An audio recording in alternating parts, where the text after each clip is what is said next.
And we are live, everybody. Welcome to the Post Wrestling Cafe on a Saturday evening. That is right. It is our Double or Nothing post show. I'm Jon Pollock along with Ting. We don't do enough Saturday night shows, Way. Shall we start? We might have to after tonight's show. If this is going to be the staple night, I think they have carved out, between UFC and AEW, it could be a very competitive night some nights. We have a lot to go through from Saturday night's card in Las Vegas, Nevada. But first of all, I want to welcome everyone that is tuning in live on our patron feed, all our double ice cap and espresso listeners. Oh my God, a lot of people tonight. A lot of people checking in for this double shot, not double shot, for this Double or Nothing show. We are going to be taking your calls later on in the show, so you can keep this number handy. We will repeat it later on, but 732-800-4423. Way and I are going to provide our thoughts on the show, going through the entire event from Las Vegas, and then open up the phone lines as well. You could Skype in, just search for Post Wrestling. And I'm going to start, Way, with your kind of level where you thought this show had reached just in terms of overall engagement the day of the show, because I felt that announcing this show so far out was a really wise choice, that Tony Khan seemed really to want to make the announcement of this promotion as early as possible, going back to January. And here they had all this build up, and you knew the first show was going to have a lot of momentum just being the first, but it just seemed to build and build. And we talked about a bit of being the elite. Could they have pushed some of the matches more? But this ultimately felt like, we know we have a kick-ass show. We know this crowd is going to be very, very hot for this show. And they went out and they gave a tremendous show. But the day of, where did you find your interest level? For me, I felt it very similar to a WrestleMania. Like, to me, it felt that important in that it wasn't so much about the matches. Certainly, it had to have a good looking card, but much like All In, I felt like what we were about to watch tonight was something of a, felt like a significant, almost historical show in that, first of all In was, what it was, but this also felt significant because it was the first under the AEW banner, and with the full AEW crew. I'm talking about the production staff as well. So for me, it felt like a real first glimpse of what this soon to be rival to the WWE was going to look like. So in that sense, I felt a lot of hype for it. I was watching a lot of the StarCast events as well, and certainly just judging by the online buzz, at least within my circles and the people that listen to the show, it felt very much the same with them as well. I think as soon as the television deal was announced, this took on an even bigger life. But in the week leading up, I think that momentum was building, and I thought StarCast it just made this feel like that big, like this was a big event. It just felt like everyone in the wrestling world, minus the two of us, were in Las Vegas. And I was like you, I was watching a lot of the StarCast stuff, and this felt like a big event. Yeah, absolutely. I'm trying to, think of like I don't even know if WrestleMania necessarily feels this way anymore. But I think it does. I think WrestleMania, there's still a big excitement level. It's surrounding now the whole weekend, but I do still feel that WrestleMania does have that anticipation factor. But as far as the positivity, I suppose, like I think with WrestleMania this year, so much of it is just like, I think going in, people have high expectations, but this was something different. Like, this is the launch of something. It's going to have that curiosity feel, that right down to what is the set going to look like? What is the production going to be like? There were so many unanswered questions of just what is a first time out going to resemble. Today, though, I would say what I kind of sensed online, and again, I'm only talking about the circles that perhaps I follow, perhaps, like our little bubble. It was just an overwhelming kind of like excitement. Whereas WrestleMania Day, a lot of the criticism is just like, oh man, like this is going to be 7 hours. Are you ready for this? Or, oh man, like it's almost like, people kind of dreading it, but somewhat excited. Whereas today, it just felt like, I would say, pretty overwhelmingly positive, but obviously some skepticism as well. This show was just under 5 hours. I can't remember the last 5 hour anything that I have watched I didn't think there was a dead moment on this show. Like, in terms of just like the pacing, there were lengthy matches at the end. I thought all of them had the proper amount of time. I didn't feel a whole lot of drag. I thought these 5 hours went by real quick. Well, we think back to WrestleMania, and that certainly had dead spots. The G1 Supercard certainly had dead spots. Wrestle Kingdom, I thought, was a pretty solid show. Like it feels like it's a decade ago at this point. But yeah, I would certainly rank this up there amongst the 5-hour shows that. Like, what was seem to move WrestleMania this year? It was fast. around 7. Yeah. Yeah. So this was 2 hours under. It's not like this was that less of a show. Although I will say I thought the main event on this particular show, and we're going to get into it, but to me, I definitely felt it had some tired. issues, and I think some understandable afterwards. Yeah. But yeah, we will get into that. And I'm going to say I thought this was a phenomenal show. It wasn't without its issues, though. This was not a flawless show either. So we're going to address what we thought worked, what we thought didn't work, and we may not agree on everything either. For those who aren't interested in necessarily calling in, our feedback threads are open up on the forum as well, so we'll get to those before the end of the show. Forum.postwrestling.com. You can throw those up there, and we will dedicate time at the end of the show to getting to your written feedback as well. So the buy-in pre-show. Earlier in the day, they had announced that Orange Cassidy was going to be part of the buy-in pre-show as well as a late announcement. And for the pre-show, it was Alex Marvez and Excalibur. Do you want to talk about the commentary now, or do you want to talk about it throughout the show? I think we'll talk about it throughout the show because it'll come up often throughout the show. Let me just say, I was not present with you at the time of the buy-in. I tried to watch this on the YouTube channel, and it was, for whatever reason, not. I went over to Fight TV because it didn't start right away. So I went, and Fight TV, it was starting. So did YouTube ever start? It was not working on the AEW YouTube channel. They had even put up like test streams throughout the day. Yeah. And for the longest time, it was just not going. So it wasn't until I went into the chat room on the AEW YouTube channel where they said that it was streaming on the TNT YouTube channel. So I will never go into a chat room on YouTube. So that was not happening for me. I just went to Fight TV. I saw them talking. I was like, okay. Moving over. Part of my curiosity going into the show was obviously very much in the technical aspects of it. How many, how flawless would it be? And this was a bad first sign. I do have to point out. Yeah, I mean, the YouTube stream not starting. I assume it started at some point. At some point, it started. It seemed flawless. The TNT stream was pretty flawless throughout. But I mean, even if they had like they got to that battle royal quick. It was not like the WWE kickoff where it's a half hour of talking before the first match. They were going right to the match pretty much after an intro from Marvez and Excalibur. So that's how we started things off. The Casino Battle Royale. Before we even do that, do you want to talk about the set? You want to talk about some of those? Yeah. So photos have been coming out over the weekend of the set, and we had the dual entrances, very much reminiscent. It did look like the old Impact Zone. The Impact Zone, except rather than the two separate entrances for two separate sides, it was like the Invasion pay-per-view. Yes, exactly. Yeah. I thought it looked great. I thought production wise, just from an aesthetic point, this looked like a major league look. It looked better than All In. It looked more elaborate than All In, and it looked as good, if not better, than most WWE show pay-per-view sets. To start the show, there were patches of empty seats, especially on the hard camera side, but it was still decently full when they panned around. Yeah. So the Casino Battle Royale, they announced over the weekend that they had overbooked this thing. So there were now going to be 22 people in the Battle Royal, starting with 5 people in the ring. And then the ensuing suits would contain 5 additional members every 3 minutes, or so we thought. Yeah. I will give my thoughts on the Casino Battle Royale as a whole at the end of this. But in the ring to start it was Brandon Cutler, Sunny Days, MJF, Dustin Thomas, and Michael Nakazawa as the clubs. Lots of boos for MJF, who I have to say was one of the stars of the show, and it had nothing to do with the wrestling, but this guy, this was a tremendous showcase for him. I cannot imagine. This is the kind of performance where I think if Vince McMahon were to sit down and watch this show at the end of it, MJF would be on his short list of people that he would be intrigued by. As an American wrestling, heel, I think he is excellent. Like, he's almost textbook in how great he is. He feels very old school, just an excellent shit disturber who is not afraid to kind of go pretty mean. Yeah, he's fantastic. Then we had they just started. I guess the highlight of the beginning was, if you want to call it that, was Michael Nakazawa using the baby oil onto himself. He's pretty much just become Joey Ryan.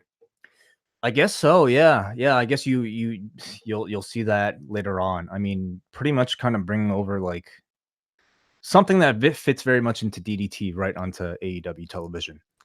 So then they announced the next set are the Diamonds, but no one comes out, and we're passing the 3-minute mark, and not just by a second or two. It is like we're approaching the 4-minute mark. No one's come out, and then all of a sudden, Brian Pillman Jr. attacks Isaiah Cassidy, a Private Party, on his way to the ring, and then Jimmy Havoc and Joey Janela suplex Pillman Jr., and it leads to Sean Spears coming out, getting a good reception, and this immediately I thought was a real screw up of the concept and was my confirmation that I really don't like the 5 guys at once. It just minimizes. No one gets a special entrance. Even Sean Spears, who they tried to isolate here. And I don't know what happened here. We had no countdown. We had poor communication about when they were coming down, and it just got off to a really bad start. I kind of almost like chalk this up more towards a production snafu than anything. Did they have entrance music, or was there music at all for the first set of entrance? No, they were just in the ring. They were just in the ring to start off. Yeah, of course. So this one didn't have music either. So they would just kind of walk out as a group, and it felt incredibly odd. I thought the whole idea of tiering and grouping these separate entrances was so that you can have individual entrances for all these guys. To me, the point of a battle royal is so that you can have individual moments for all these guys in the form of an entrance. Like we at least got that for the G1 Supercard. Having everybody just show up as a batch like this, and especially without music like in these I thought it was they want to have the entrances that a Royal Rumble has, but also cut time. So you do 5 at a time, but you can't focus on any one person. They tried here with Spears to try and give him as much of his own as possible. Spears, by the way, was number 10 technically because he was the last one of the 5th. Oh, that group. That completely flew over everybody's head because these were kind of groupings. So I would have just like in the end just done like your basic Royal Rumble, let everybody have their quick entrance, and then 30 seconds even. But you wait till we watch that 50-man battle royal. I wonder if you'll be asking for entrances in that. Yeah. So but Spears gets great reaction. 10 chants all around. So he's definitely recognized. Brian Pillman Jr. was morphing into Ricky Morton Jr. with his blonde dyed mullet. MJF gave the middle finger to the crowd and then got poked in the eyes by Spears, and Spears hit the tiebreaker. That maybe will have a new name. He did the 10 sign and gave MJF the middle finger.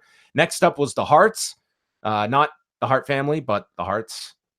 Billy Gunn, Glacier, Jungle Boy, Mark Queen, and Ace Romero. Yes.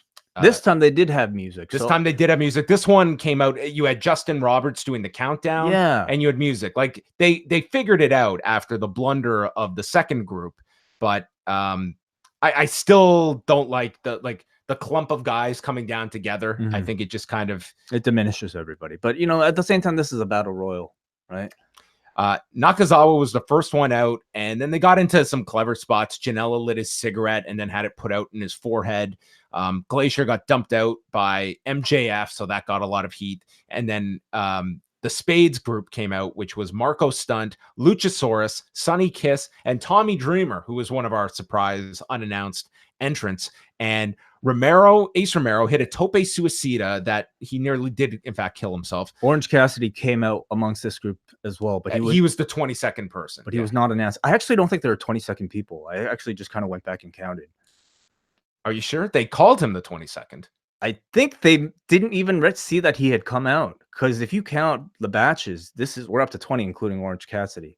Right. Well, the math may have been off then. You're right. Yeah. If that was the 5 here, that would be 20 plus 1. We never did get a 22nd. Dreamer brought in the weapons, which got really over. Dreamer was one of the more popular figures in this. It's the same ECW pop that he always gets. He comes out with weapons and people chant ECW. Yes. And then the Joker, Hangman Page, that I think everyone assumed. And he came out. His knee was taped up to sell the Pac injury. He's renamed the Rites of Passage into the Dead Eye. Yeah. I thought the rites of passage was a fine name, but okay, sure. Marco Stunt was the one to take Ace Romero's pounce over the top and eliminated him. Jungle Boy, I thought, got a lot of shine in this match, Yep. and he looked really good. Dustin Thomas, I thought, was kind of an afterthought. He got over so big at Spring Break. They did the 619 spot to Janela, but as he was setting up for it, you've got the long shot of him running towards Janela.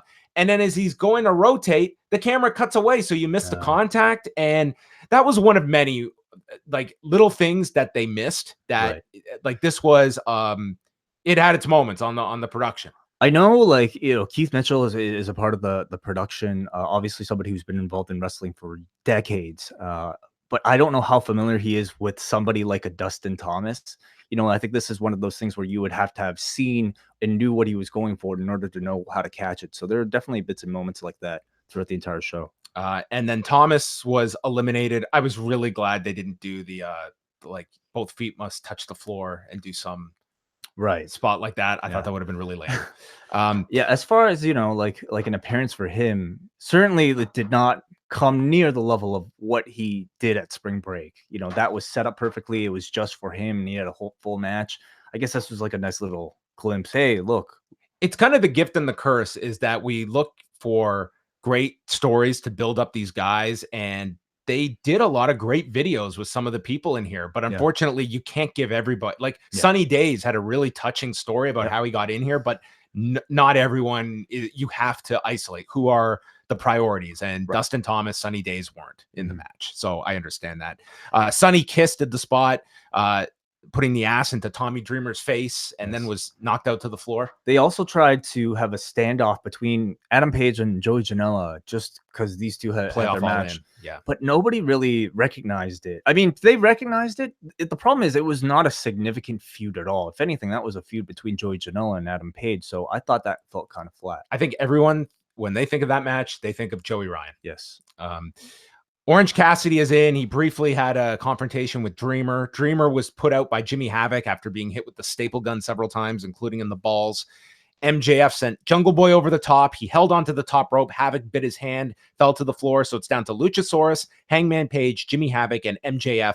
I thought Luchasaurus also looked very good. Yeah, definitely. Yeah, someone that I wasn't expecting to be really focused upon, and they had him go right till the end. He eliminated Jimmy Havoc with a running boot. Page then sent Luchasaurus over with a low bridge, and the bell rang, which was an intentional bell ringing early before the match had actually ended. And then MJF runs from behind, so they're teasing, doing that finish, but Page hangs on and sets up, hits the buckshot lariat, and throws out MJF. 24 minutes, Hangman Page will challenge for the AEW title. I'll tell you right now, Excalibur was the MVP of this show. Like, I think John and I will both agree. He was fantastic. He had one little error, and that was when MJF climbed out and he reiterated that, these several men are in the ring, but let's also remember MJF is also in hiding as well. But that totally took away the surprise at the end. You can argue that they also did it too quickly. I mean, he was part of the final four. It's not like the spot where you disappear for the longest time and you've forgotten about the person. He had just been there. So I don't even blame Excalibur. It's like you're sacrificing your own credibility when we've all just seen him. Exactly. He was, I guess, if anything, maybe respecting our intelligence too much. Yeah, I really didn't find it was a hiccup. So then I guess you should really fault the booking of it and maybe the predictability of something like that for that MJF spot. I did not like the concept. I thought this needs severe retooling. I didn't think the grouping worked. This was a far cry from the over the budget battle royal. Not to say it was a bad match, but on this show, this might have been the weakest match of the show. And this was, I mean, that's a tough role to isolate one match on this show, but this would be my pick. I think as far as battle royals go, including like Royal Rumbles and things like that, I thought this was one of the weaker ones. And that's somewhat unfortunate because I was actually pretty hyped for this one, especially coming out of All In. Which was one of the better battle royals I've seen. But, as far as like, the moments that they tried to create, I thought they kind of missed the mark a lot. I agree. The problem also as well is that you're dealing with an audience that's very familiar with a lot of the participants in this. But you're also talking about a great deal of casual people who have never seen Orange Cassidy before. So when he came in and did his stuff, I thought a significant portion of the crowd got it over and enjoyed it enough. But you also had, a lot of silence as well. So it's kind of the issue when you're doing a battle royal with a number of relative unknowns. There was another moment later that we'll get to where, sometimes you take for granted like a GCW audience that these people know everyone and they are going to pop for everything, surprises, like they will know obscure people. And you put this same match in front of that crowd, we're probably having a very different reaction to this. This was much better than the clusterfuck, if that's what we're comparing. It was better, but that also, I think that those spots were very much designed for an audience that they knew they would work with. It's true. I've got to say, my expectations were really high for this because of the over the budget battle royal, and they did not meet them. I think they missed the mark on the entrances by bundling everybody together. I did not like. By the end, it's like a Sean Spears is totally forgettable, unfortunately. And also, sorry, not to interrupt, but they also, Cody and the Bucks did a panel, and this was done lightheartedly, but they had Alex Marvez interviewing them, and he asked, will Sean Spears be fined or suspended for revealing his card? And Cody's like, huh? What? And Matt is like, and you can tell, like, Matt is certainly, I feel, one that is a stickler for little things meaning a lot in the end. He said, well, yeah, we explained you cannot under any circumstance reveal your card. And Cody kind of just shrugs his shoulders and is like, whatever. You guys kind of lost me on the battle royal and stuff. That was such a small detail though, that like I wouldn't even have picked up. And I wouldn't. I like the fact Matt did. Sure. But it also tells you, okay, Cody must have been in charge of producing those bits, and therefore, like, it told me they were not on the same page regarding this match. Sure. And when I heard the concept, I thought, okay, here's something I'm interested to see how it's executed. And after seeing it, I can't say that it was a big winner. I have to say the announcement of the winner getting the title shot, of course, affected perhaps some of the anticipation by the end. When it came down to it, I suppose really it was only Hangman Page that felt like a legitimate contender. And I think, seeing how everything unfolded, they probably, would you say, only came up with this idea to crown the winner, to crown the winner as the number one contender after? I think they were put in a situation where this was not supposed to be a battle royal of any significant stakes. Mm-hmm. You have to rebook Hangman Page, and you have to get to the same destination by playing musical chairs. Right. And I thought, given the fact that they had to adjust all of this, because of the Pac issue. Yes, because of the Pac issue.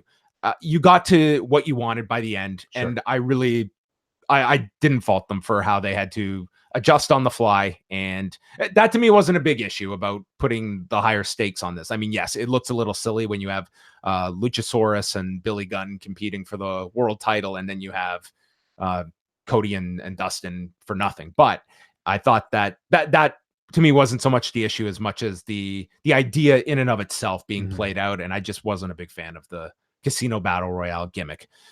So Alicia Tout was backstage, and I know she did a lot of the online stuff, but this was a lot like All In, where they did one interview with her on the show. This was the only time she was, there weren't many backstage interviews. There were none. Yeah. I mean, on the show, they did the one skit backstage, and then they did this, and this did not get over very well.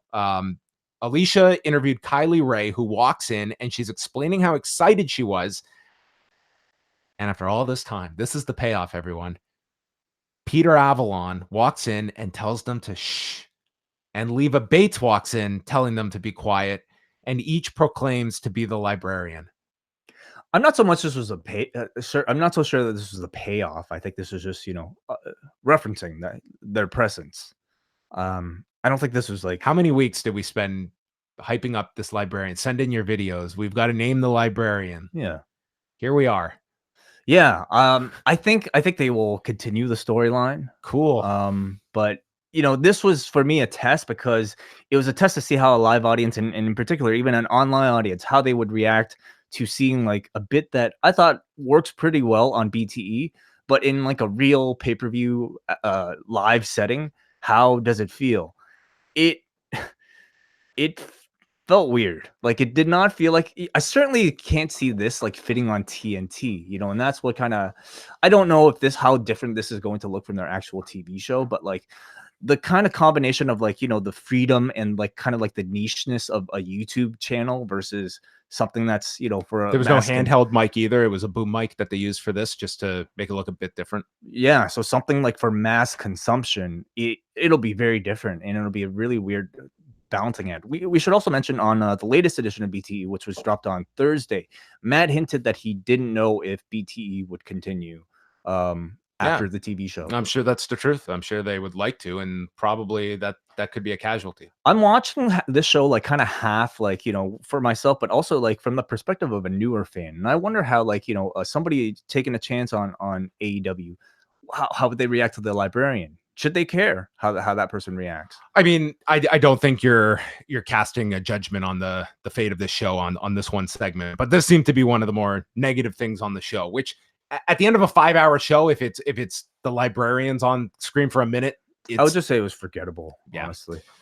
Sammy Guevara and Kip Sabian, this was put in this slot because this was airing live on ITV4 in the UK.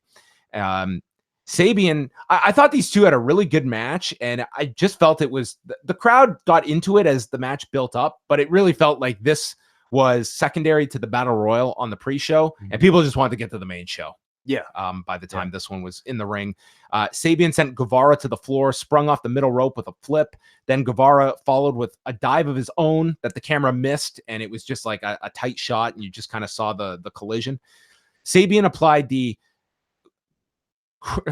cruciatus clutch, I believe is what it is called. I didn't catch the name. He hit a standing shooting star press onto Sabian for a 2 count. Then they did the vertical suplex spot where they tumble over the top to the floor, ending with Guevara hitting the vertical, drape Sabian onto the barricade, and Guevara comes off the apron with a shooting star where Sabian's draped on the barricade. Guevara then went for the 630, landed on the knees, and he was hit with the Deathly Hollows, with Kip Sabian winning at 9:41.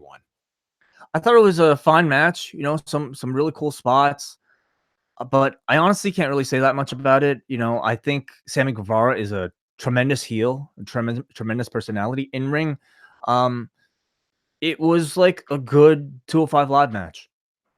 Yeah, and I did they weren't going all out to do every move under the sun either. I think they understood their position, and that's kind of what this pre-show felt like. It was not their stealing the show, and maybe that's fine. Like it was an average match. Yeah, I don't think this audience wanted them to steal the show. Like if they went into like, a bunch of like false finishes and all that, this is not what this audience really wants. This was meant to be a preview for these talents.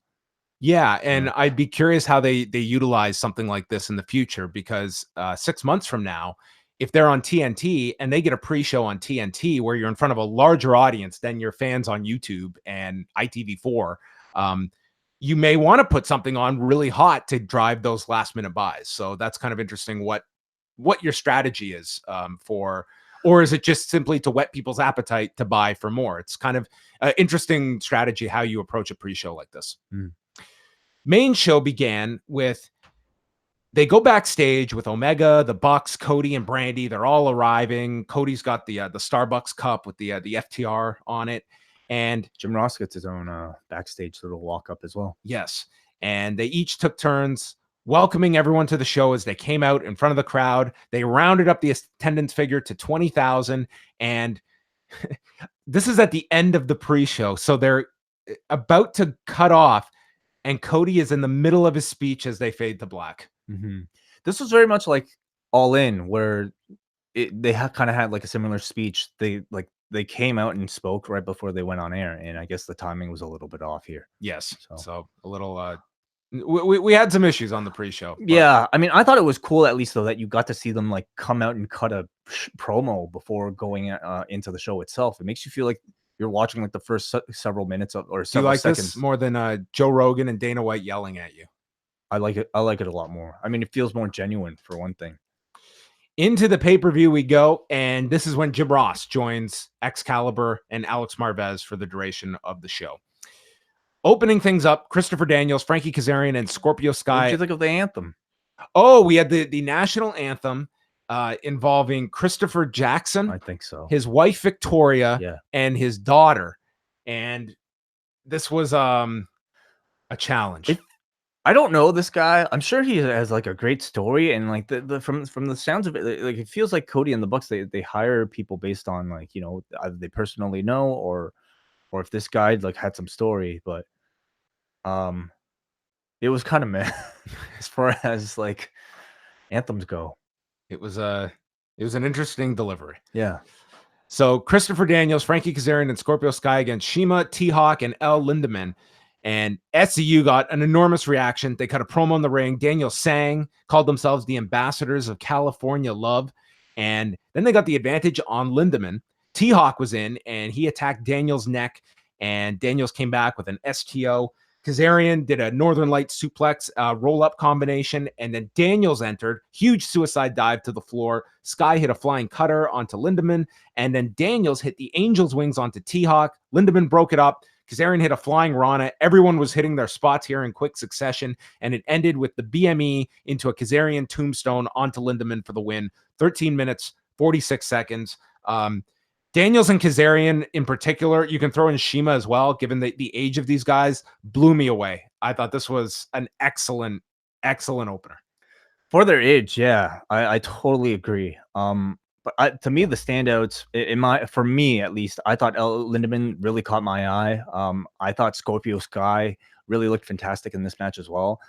I mean, that's to say, I thought they all looked good. This was an excellent 6-man, Yeah. and I thought a great way to open the show. It was just fast, really, pretty light on story, and you didn't really need it. This was like your hot cruiserweight opener.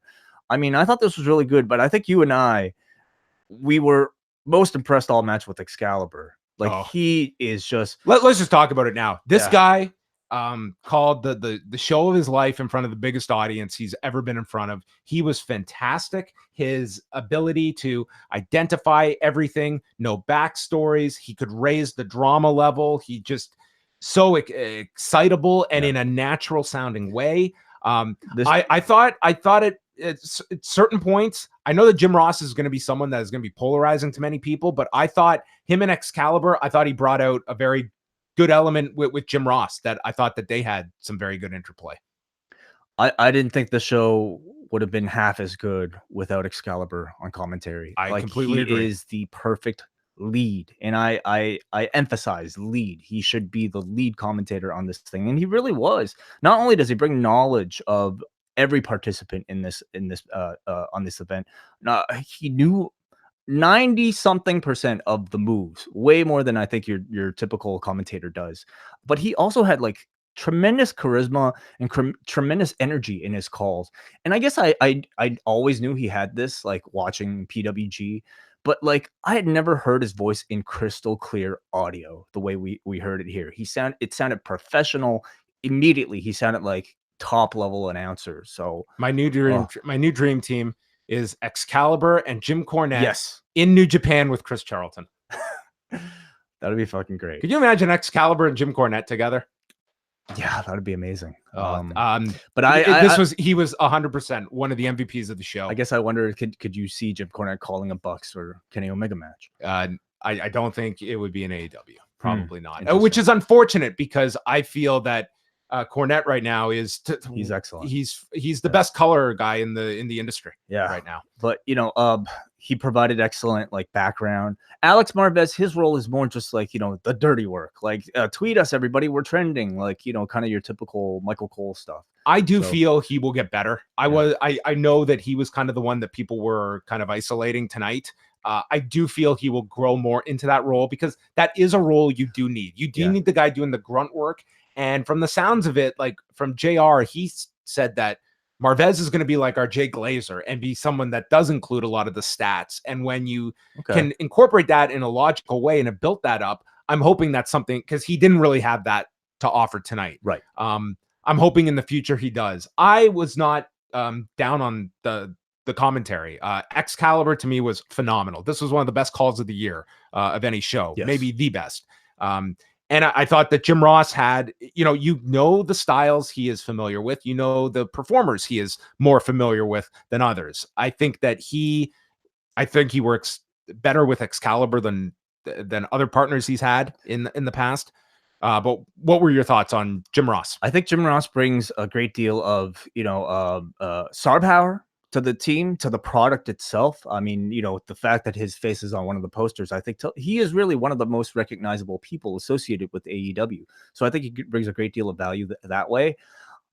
I didn't think this appearance was as I thought it was better than like some of the G1 some of the New Japan Long Beach shows that we've seen.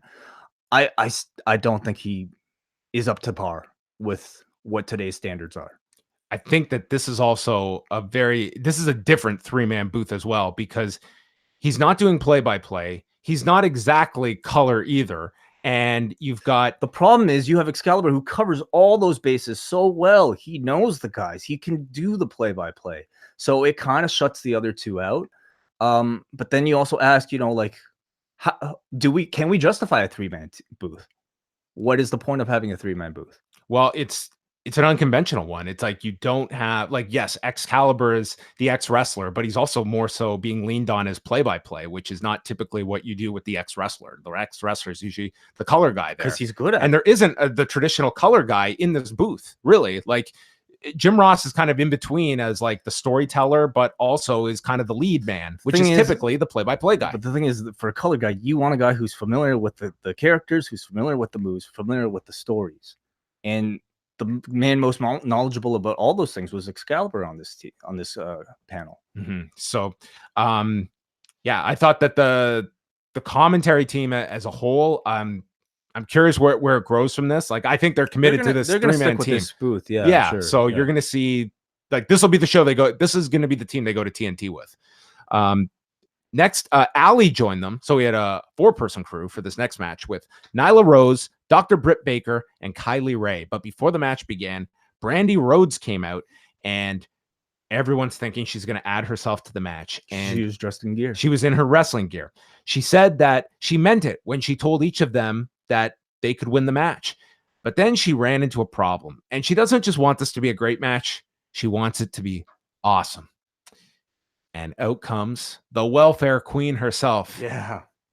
Awesome Kong joins the match, and we've got a fatal 4-way. I thought a great surprise for your pay-per-view. And she looked in great shape too. Yeah, I was asking you, when was the last time she wrestled? As far as I know, as far as we know, she hasn't in quite a while. I mean, maybe the odd match or two over the last little while, but she has not been active since the Netflix show started. Right. Yeah. So it begins, and immediately Kong and Rose have this big face-off, and they kind of were isolated as kind of the two monsters in there. And it ends with a Rose taking a spinning back fist and going to the floor. Rose then caught Baker with a Samoan drop, and Kylie Ray countered a powerbomb attempt into a sunset flip, and Baker stopping the pin. And then we kind of saw the pairs separate, where Kylie Ray was paired with Dr. Britt Baker and Rose with Awesome Kong. Rose got stopped on top by Ray and Baker, so Kong comes in and slammed all three off the turnbuckle. Kong took out Baker with a spinning back fist on the floor, and then Kong was super kicked by Baker and Ray off the apron and speared into the steps by Nyla Rose, which took her out of the match. Ray went for an O'Connor roll onto Baker, who rolled into a bridging German, and then Baker responded with a super kick and the Ushigoroshi, pinning Kylie Ray in 11:07. And I thought the women worked really good here, and I thought Kong was a positive addition, and it seems like a potential program with Nyla Rose. Nyla Rose had a lot of presence in the match, and I would say she was someone that maybe a lot of people were not familiar with, but I thought she had a good showing here and the right opponent in Awesome Kong to showcase that with. Yeah, I certainly feel like her and Kong being paired off feels natural. I thought the match was good, not a show stealer by any means, but I thought it was a good showcase for perhaps where the direction of the women's division is going in AEW. Standouts by far were Kylie Ray and Britt Baker. Both looked excellent. Kong's surprise I thought was really cool and made it a lot really special, but I didn't really feel like she did a whole lot in the match. She was just kind of there and then kind of in and out for most of the match. Nyla Rose, I wasn't as impressed by. There seemed to be, to me, a bit of trepidation in a lot of her movements. She didn't feel like the powerhouse that I think you would expect somebody of her size to feel like. Timing felt a bit off at times, but, I mean, it's a big stage. Perhaps you chalk it up to that. Yeah, I thought that the four, like, they didn't have the most amount of time on the show, but I thought each kind of got a nice bit of a showcase here.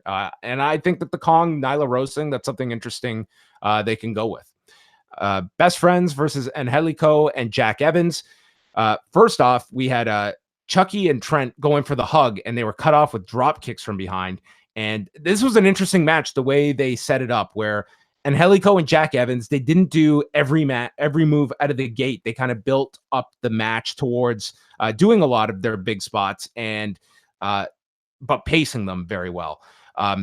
Chucky hit the Falcon Arrow onto Jack Evans, and the announcers yelled that no one kicks out of that. Evans then kicked out of that, and then Chucky yelled, "No one kicks out of my Falcon Arrow."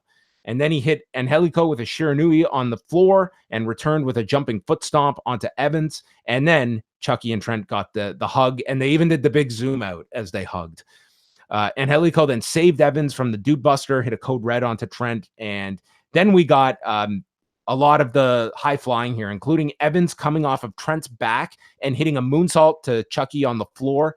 And then Angelico hit a crucifix bomb, followed by Evans with a 630 splash. So that was the successful 630 of the show after Guevara missed his. Chucky made the save, and then the Best Friends hit the Doomsday knee drop, and then Chucky hit the Tope Con Hero, and they won with the Dude Buster with the double foot stomp onto the back there. So 12 minutes, 42 seconds. The Best Friends won. It was a different match than I was anticipating, but I thought this was a really solid tag match. I thought it was really solid. I mean, I thought it was even very good.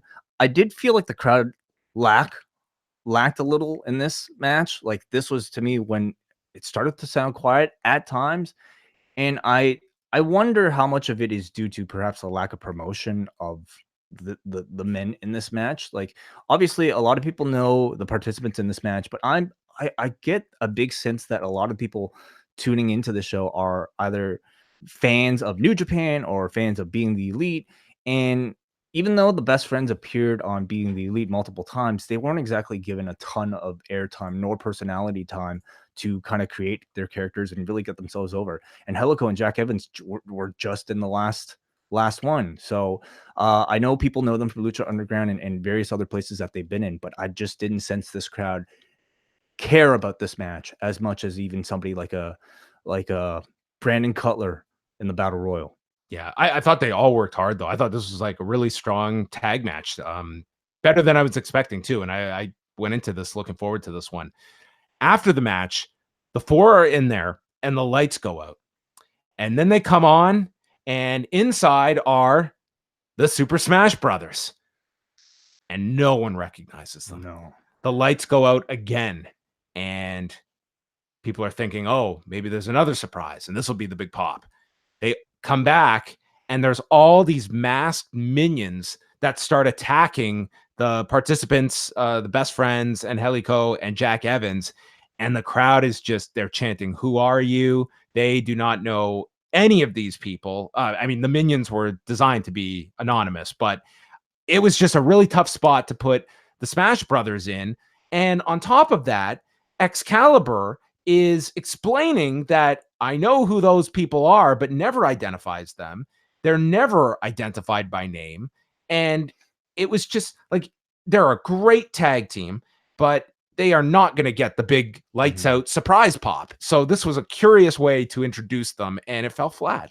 Yeah, we're talking about the Super Smash Brothers, who for years now have not been permitted to work in America due to their visa issues. Yeah. They're Canadians. So we're talking about a team that, like, maybe people in like Reseda would go crazy for this, but like the AEW fan, who again to me is a lapsed WWE fan who watches Being the Elite as sort of their gateway into independent wrestling, they have not promoted this duo enough for people to recognize them. No, there care. was the one screenshot. The one thing was a split second of a screenshot Very that tiny. teased you, and I think the Bucks definitely overestimated how many people would recognize them here. To hear this audience chant, "Who are you?" To me, this represented, like, in my opinion, sort of like the first time you saw an audience turn on something that these guys put out. They didn't do it in All In. They supported everything in All In.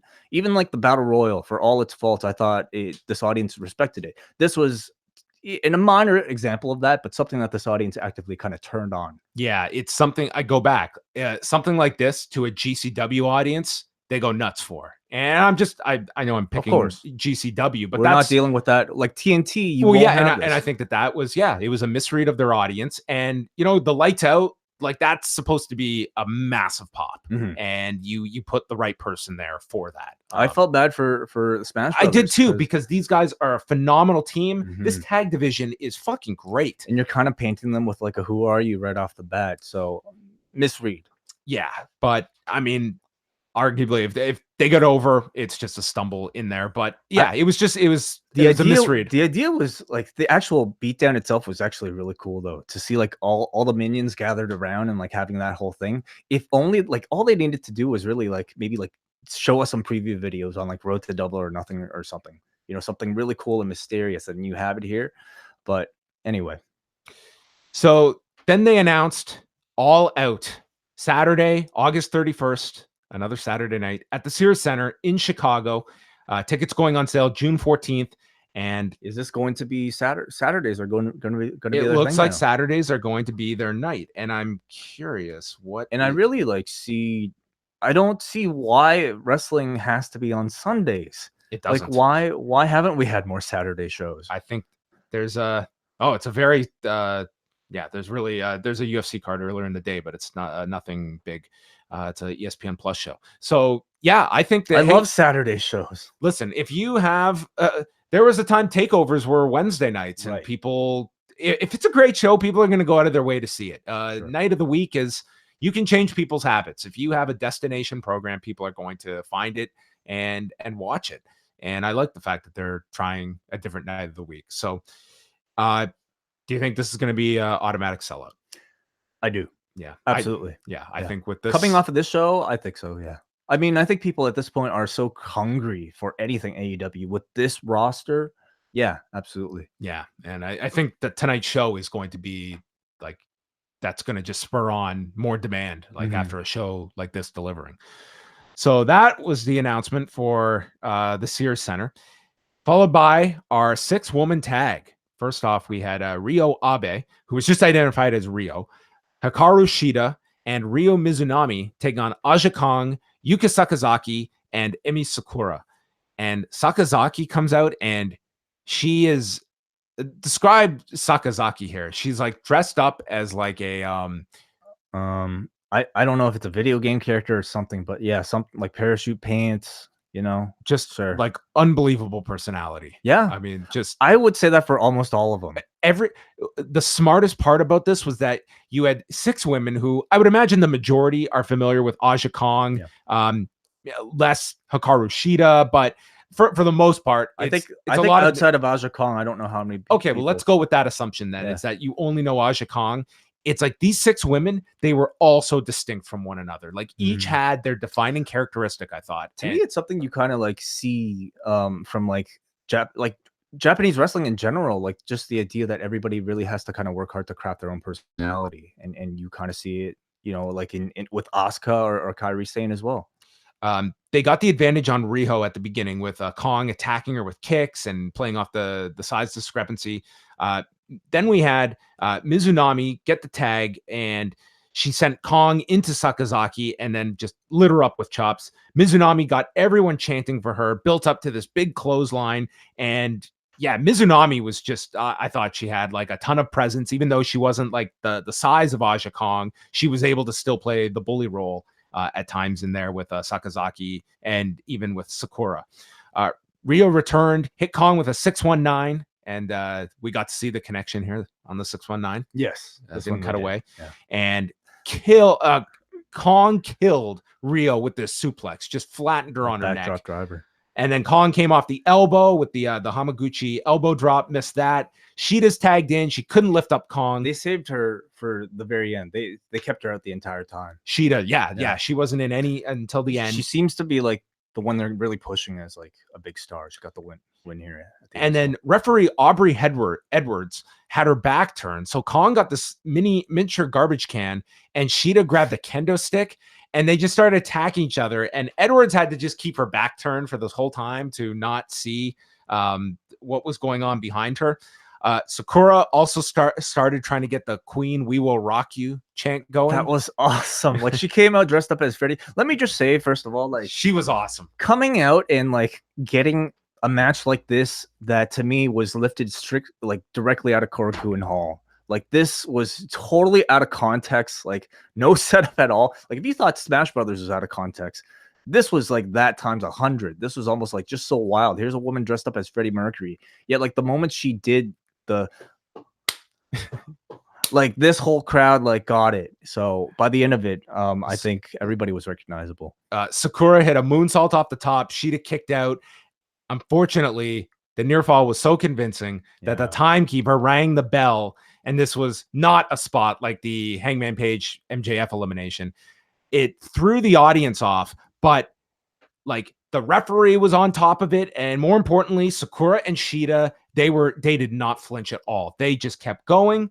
Kong then missed, hit Sakura with a spinning back fist, and then Shida pinned her at 13 minutes. So Hikaru Shida and Ryo Mizunami win the match.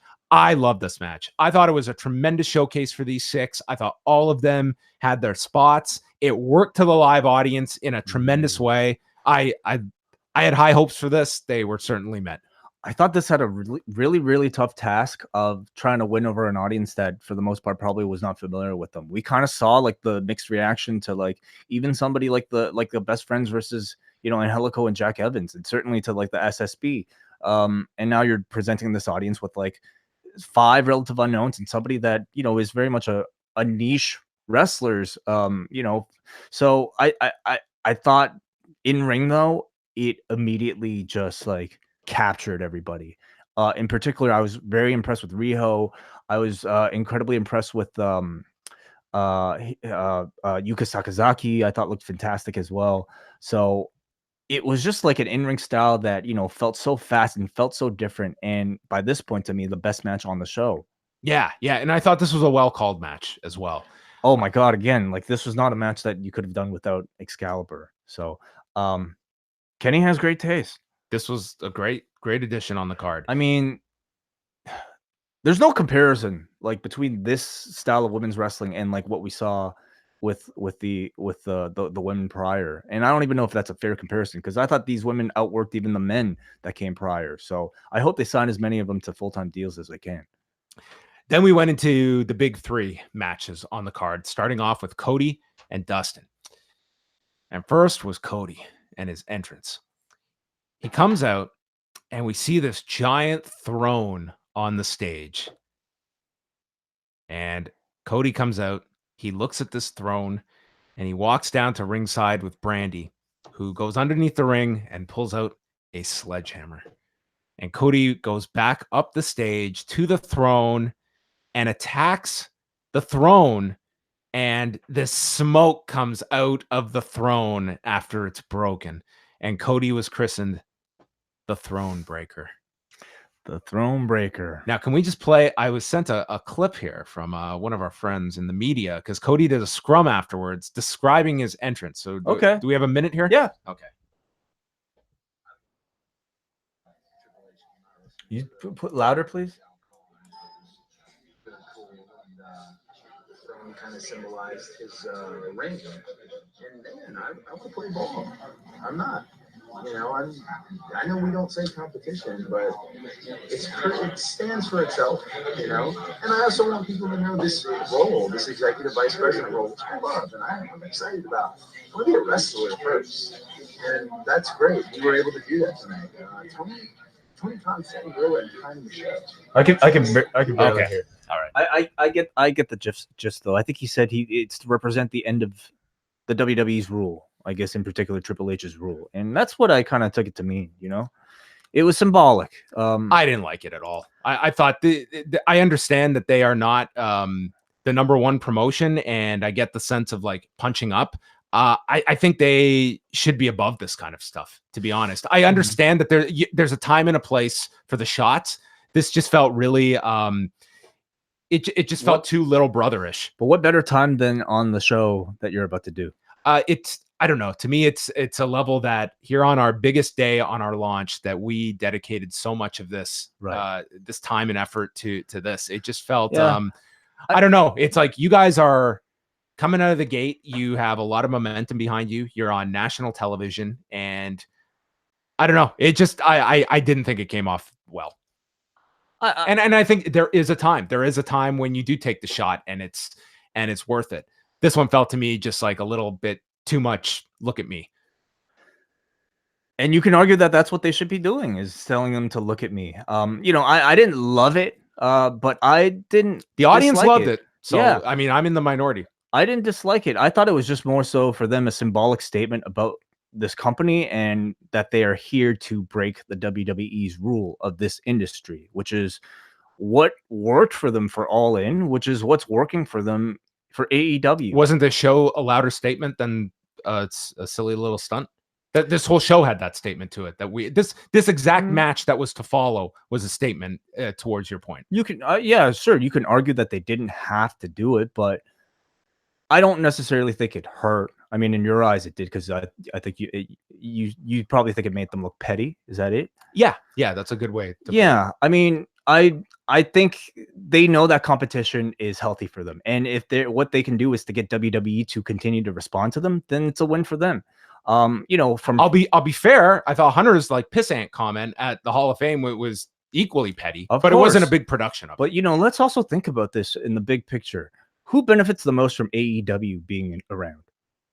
WWE tremendously well. And within WWE, I think Triple H greatly benefits from having that competition. The more competition that the WWE gets, the more likely Vince is there to make drastic changes. And what's the most drastic change you can make is to give more power to Triple H. Anyway, that's my conspiracy theory, putting on my conspiracy theory hat. But not for a second do I not believe that Triple H didn't know what he was doing by making those comments. He wants to start a war. And this is Cody playing along as well, specifically targeting Triple H. It's all to create our next iteration of the Monday Night Wars. And business will boom for both companies when they do that. Hunter knows this. Cody knows this. And I thought this was just something to kind of spur that on. To me, I thought the loudest statement from the Bucks and Cody was WrestleMania weekend. We're not even going to be there. We're not even concerned with WrestleMania weekend. We've got our weekend. You don't even figure into our plan. This is certainly different from that tact, like Tony Khan and even Cody mentioning how we're not competition. This was a direct shot against the competition. Yep. And there's believe me, there's a large amount of the audience. They want this stuff. They love this stuff. And this clip will probably be up everywhere tomorrow. This will be probably one of the biggest clips that is circulated throughout the week. Watching something like this, it really kind of strikes me how similar Cody, at least his persona, is to Triple H. He's just like former wrestler turned executive. And he's like right down to the executive vice president, complete with like his own version of Stephanie by his side, grabbing the sledgehammer for him and Brandy, the chief brand officer. Yes. So I mean, those two are very parallel, I suppose.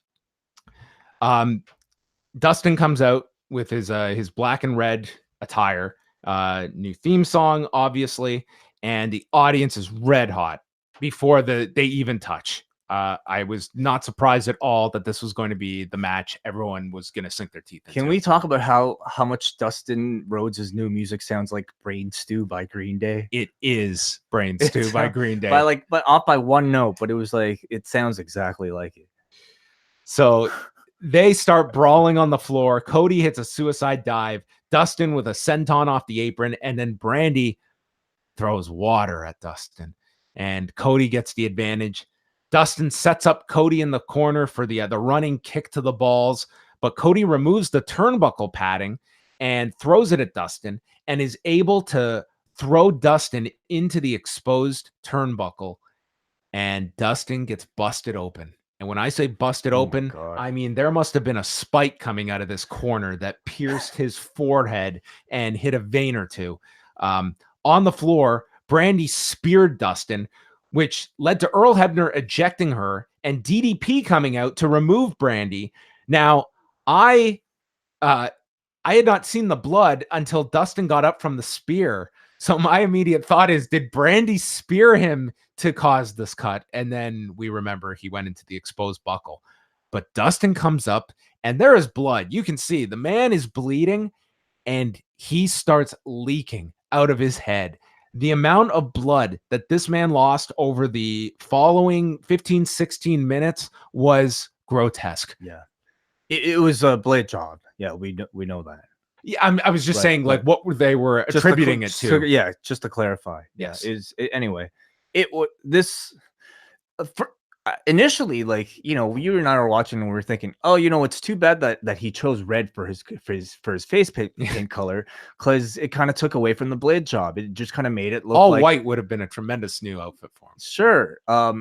You're right. Yes, but like it just kind of made it look like he had a full red face. However, on those close-up shots, God, when you can see like the leak of blood, and this was going on like several minutes into like the blade job. There's a lot of matches on this show that I'm sure it was even hotter live, but this was one I don't think you can appreciate unless you are watching at home in HD for some of these close-ups. Oh Jesus! Like this to me, it was like it felt like an all-time gusher.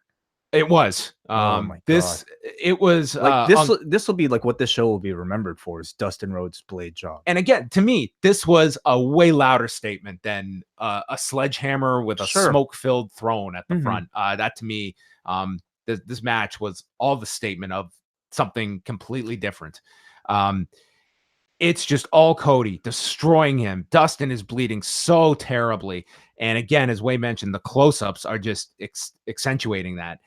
Cody takes off his weightlifting belt and Dustin is able to grab it away from him. He pulls down Cody's tights and whips him on the bare ass. Dustin hits a superplex and a final cut for a near fall. Cody then kicks him low, hits the disaster kick and a crossroads, and Dustin kicks out. So Cody lifts up his brother, hits Din's Fire, the Vertebreaker, and a second crossroads, and pins his brother. 22 minutes, 28 seconds. This match was phenomenal. A lot of people are saying the best of Cody's career. It's probably like the Aldis match, and I would say those two are ahead of the Kota Ibushi match from last year's Wrestle Kingdom. Those would be the two, and this is probably number one. You got to think about the context as well when it comes to this, because like I think crowd matters so much for something like this, and this was both those crowds, the Aldis crowd and this crowd, they were hometown crowds for Cody. It was a crowd that I think is more suited to his style of match. And it's amazing to me now, 2 shows in, that Cody, in my opinion, has stolen the show from the likes of the Young Bucks and Kenny Omega through his style of wrestling, which is not spectacular, but more so accentuating story, psychology, I suppose, if you want to even call it that. But to me, old school American wrestling is kind of what he really is kind of making his name on. And in the Aldis match, he managed to do that and riled this crowd up incredibly through his build up.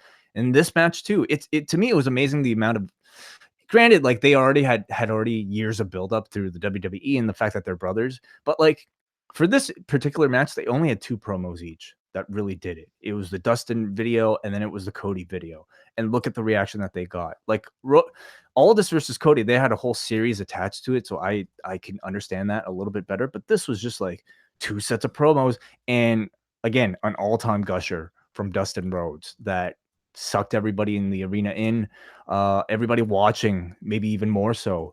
So if their intent was to let the world that know that AEW allows blood, this match certainly achieved that. Blood is allowed in AEW, everybody. It very much was. And yeah, it was a phenomenal match. And then the post match was something else. So Cody leaves, but then he returns to the ring. The crowd is chanting, "Thank you, Dustin." And Cody said, "You don't get to retire here." He said he asked, he signed his agreement for July for the Fight for the Fallen show, where he gets a partner of his choosing to face the Young Bucks. And he tells Dustin, "I don't need a partner. I don't need a friend. I need my older brother." And the two hug together. With like a shaky voice as he says, older this brother. Was like totally like just playing off of the very famous promo with Dusty and Dustin when they come together to team up in WCW. This was a direct play off of that. And the crowd just, as emotional as the match was, the post match just put it that much higher. It was a beautiful end. Yeah. I felt it was going to end with the hug, but didn't know the circumstances. And here we set up a tag match, a big tag match that'll feel big for July, and obviously Dustin sticking around. This was tremendous from start to finish. Again, like the emotional kind of like intensity of this whole thing that they managed to achieve in such a short amount of time, between 2 promos and then the match, and then a great post-match, delivery from Cody, I thought was really amazing. This was the loudest this crowd was all evening. And you talk about like WrestleMania moments. This certainly felt like a moment when 2 brothers hugged, and then everybody just like popped as big as, when Kota Ibushi and Kenny Omega popped. So I can't believe this is a match that WWE didn't do, because you just look at the quality of both performers here, how good both of them are. This is just great professional wrestling. It was outstanding. Was this your match of the show? Emotionally, yes. Yeah, it was my match of the show. Yes. Then we continued on, and we had the follow-up to this. So the canvas, by the way, is completely destroyed. It's got blood all over it, and they end up replacing it before the next match. But to serve as our unofficial intermission, Bret Hart comes out to unveil the AEW World Championship. And that in and of itself got a lot of people buzzing, that here is Bret Hart front and center on the AEW pay-per-view. A month and a half removed from appearing at the WWE Hall of Fame, but Bret Hart is out here, and he brings out Hangman Page, the Hangman, and Bret said that a world champion would be crowned next month on pay-per-view, or in a couple of months. So probably, I'm assuming All Out is when they will do the title match, you would think. Don't know. I can't see it being in like Jacksonville or the Fighter Festival. I can't see it either. Yeah. Unless they want to hold it off till they're on TV, maybe. So he's got Hangman Page out, and then MJF interrupts, and he cuts this awesome promo about Hangman Page being the horse, and the horse cannot be the face of the company. He explains what happens to a horse when it has a bum leg. You go and you blow its brains out. And Page got a fluke victory earlier. He should relinquish the title. And he said, I am the best there is, the best there was, and the best there ever will be, before holding up and saying, that catchphrase sucks. And he turns around, and Jungle Boy has come out, and he calls Jungle Boy a prepubescent teenager, and goes to leave when Jimmy Havoc shows up. And then they all gang up and attack MJF as Hart takes the championship belt out, a very heavy championship belt, it seems like. Looked rather heavy. And lifted it up. Yeah. First of all, I think MJF was awesome here. This, to me, outstanding. Was the best spot for him on the show. A promo achieves more for him than any match would have. And not only to have him cut a promo, but to cut a promo in a segment involving Bret the Hitman Hart, I thought made him feel like a really big star. The star that could go up against, a legend like Bret the Hitman Hart. I thought Page came across pretty well as well. He definitely has like the presence of like an ace in the making. And as somebody who is there to oppose MJF, I thought he was great. But he's the long-term project. Yep. And you can see like he's got all the tools that where this guy will be in 18 months to 2 years. Yeah. Like that's the guy they see. Yeah. I thought they got a little too cute with like the Jimmy Havoc Jungle Boy stuff. I don't think they needed to have MJF get beaten up and then thrown into the crowd. Like, to me, that really achieved nothing. But beyond that, I thought the segment was great. I only wish that Bret Hart had held the belt to the hard camera. And I know we make fun of the WWE all the time for all their hard camera emphasis, but like this was a great example of why you need some of those lessons. You need Bret somebody. Never went to NXT. I guess Doesn't know where that hard. But camera you need maybe a floor producer or something to just yell at Bret, like, give us a nice shot of this belt, because this was the thing that everybody wanted to see. But what do you think of the belt? I liked it. It looked nice. Looked really nice. It's got more of a classic kind of like tall plate look. Yeah, really, certainly. I don't think you'll be seeing the negativity that the 24/7 belt's been getting with this one. The Young Bucks versus Pentagon Jr. and Rey Fenix for the AAA tag titles. Yeah, is that what they're supposed to be called? Well, that's how they have been calling them all weekend. Yeah. It's no longer like, AAA. Is that a thing? I've always heard AAA. Like, that's just how everyone's referred to it as. They're all saying triple, whatever. That's what it was on this show, AAA. This was an outstanding match. Nick Jackson and Phoenix. If I'm gonna like, everyone was solid in this match, but some of the sequences with Nick Jackson and Phoenix were breathtaking, and they started it right off on the floor. Phoenix did this Greco-Roman knuckle lock onto Matt, and then scaled to the top, and ended up taking Nick down as well with a Hurricane Rana. Matt was hit with leg kicks from Pentagon, and Brandon from New Jersey is telling us that's how you say A in Spanish. Thanks, Brandon. I don't know if that's true or not, but okay. The Bucks applied simultaneous sharpshooters onto both as they got to the ropes, and then Nick hit a 450 splash off of the top after Phoenix was draped onto the middle rope, and all four go down after the sequence of super kicks, and Pentagon then hit Matt with a Canadian Destroyer onto the edge of the apron that Matt looked like he died from. Phoenix followed with one to Nick inside of the ring for a near fall, and then Pentagon lifted up both with a simultaneous gory special package pile driver with Nick kicking out of a Senton Atomico from Phoenix. Pentagon then kicked out of more bang for your buck, and Excalibur, this might have been his finest match of the night, because the Bucks are relying on their history. They're calling on moves from the Motor City Machine Guns, where Nick Jackson did the sign point to the hand. Right. Powerbomb sure knew it. Yeah. Then you had a reference to Kevin Steen and El Generico. So they're going back and hitting finishers from past rivals. And Excalibur was the perfect guy to be there to explain all of and get that story across. I don't think there's a single commentator in the world who would be able to make those references. Yeah, so it was tremendous. And Pentagon then snaps Matt's arm, and they didn't focus on this the whole match. This was the final couple minutes where Matt's arm gets snapped, and Pentagon hits the Pentagon driver, huge near fall. Phoenix comes in, he kicks at Matt's theoretically broken arm. We'll see if he sells it as a broken arm. And then Phoenix gets caught by Matt with one arm. He can only hold him with the good arm as Nick hits the Meltzer driver. And after all these rivals, it's Dave Meltzer that these two have to rely upon to get the win at 24 minutes, 56 seconds to retain the AAA tag titles. We didn't get the new finisher. I don't know if we had missed it. You know, like, they certainly didn't call it out in commentary, but they didn't hit anything that was sold as we've never seen that before. Yeah. They went back to their history. They went back to moves that they had. Maybe it was a one-armed Meltzer driver that was supposed. Maybe Matt's had a broken arm all these months. You're right. Like, I thought maybe it was just something that they didn't see fitting, or just they've kept dangling. I don't know. To me, it was at least not clear enough for it to be significant. So you're right. We didn't. At least I don't think we saw it. Yeah, I think this. Listen, the story of Cody and Dustin is probably going to be most people's match of the night, but this was number 2 for me. Yeah. This in ring, like you like this was 25 minutes of excellent tag wrestling, and I thought that.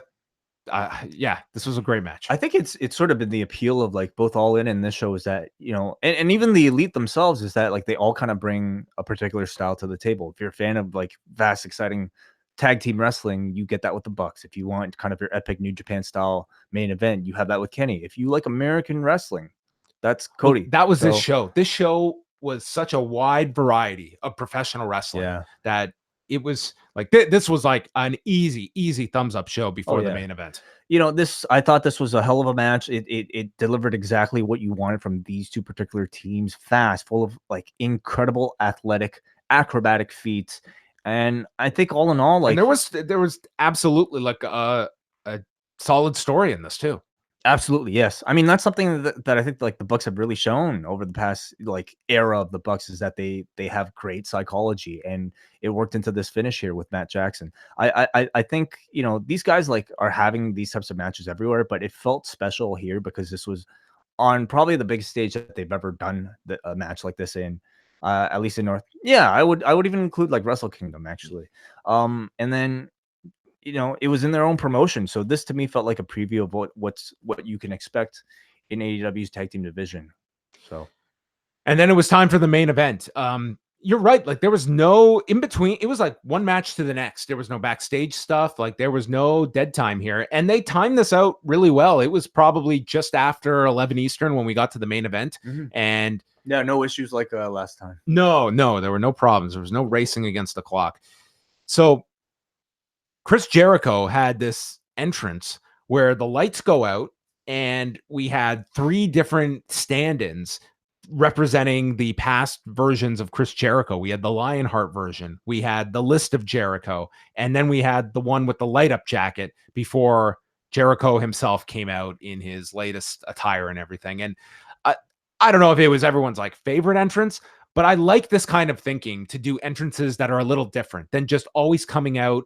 You know, they do it every year for WrestleMania, the specialized entrances for your big stars. But I like when you toy around, especially with the bigger stars. It doesn't have to be up and down the card, but doing little things, adding production elements to make an entrance different. I think you almost have to for your main event. But yeah, even for like your semi-mains, something special for the people to make the main eventers feel special. In fact, Jericho mentions how for all the WrestleManias he mentioned this on his podcast this week. For all the WrestleManias he's wrestled, he never had his own special entrance. He was always the heel, so he never got to like come down a zip line or have his own motorcycle or anything. So this was kind of like the first one that he had. What'd you think about Kenny Omega's new theme music? I couldn't hear it that well, to be honest. So I'll have to kind of reserve my judgment. It sounded like a cool little like instrumental theme. Okay. So yeah, I didn't get a great listen to it either. Had his like his hair was like dyed purple. Had like new tights. Kind of had like an updated new look for this. Yeah. New version of himself. They fought on the floor at the beginning. First of all, there's this Cracker Barrel. Oh my God. Yeah. The fucking Cracker Barrel. There's the same Cracker Barrel that we saw in All In, the one that Hangman Page jumped over. This is obviously like a product placement deal for the main event that they had there. And Paul Turner is trying to get it out. Jericho, like it's very obvious where Jericho just does not have time for this bullshit. And he just wants this thing out of there. And he goes, and you can see he's getting ready to lift this thing and throw it onto the floor. And he is not lifting this thing. And he just like he lifted it though. No, he got it through the rope. So it was not like clean and jerking. Turner was trying to get it through the bottom rope, and this thing was not fitting through the bottom ropes. Jericho's like, "You stupid idiot! Put it through the first and second ropes," and that's what he did. So he did it himself. Now I'm putting my conspiracy hat on again. I don't know if this was probably improvised, but if it wasn't, hell of a way to bring attention to Cracker Barrel. Oh, well, maybe if they're thinking at that level. I just thought Jericho was annoyed and wanted the match to begin. I'm feeling hungry all of a sudden. Man, imagine if they had left Dean Ambrose in that thing for the whole match. Wow. They fought on the floor. Jericho rang the bell and put his arms in the air, which actually got a bit of a pop, which was funny. Jericho took the camera, and this way as a production nut here, I know this drove you nuts. So he takes the camera, and it's designed for this spot for Omega to spit water into the lens. They're not on Jericho's shot when they spit the water. Yeah. Like he did this all throughout his New Japan run as well. He would kind of fuck around with it's funny how like I guess it was not a part of his character in the WWE, but he never did this stuff in the WWE. Here, like in New Japan in this current iteration, he just like does things to mess around with like the ring bell and also the camera. It was again sort of an unfortunate thing that the camera didn't catch the water spit. And again, it's like one of those things that if it were to happen in the WWE, they would rehearse the hell out of it to the point where it almost seemed too staged. But this, probably not staged enough. So you kind of have to find that happy medium. I think in terms of being his character, I think there's few right now at the level of Chris Jericho. Oh, yeah. I think him in this heel role, like he is this guy for the second he walks out till the moment this match is done. Like he is this guy. He is the guy trying to leave that Vancouver parking lot.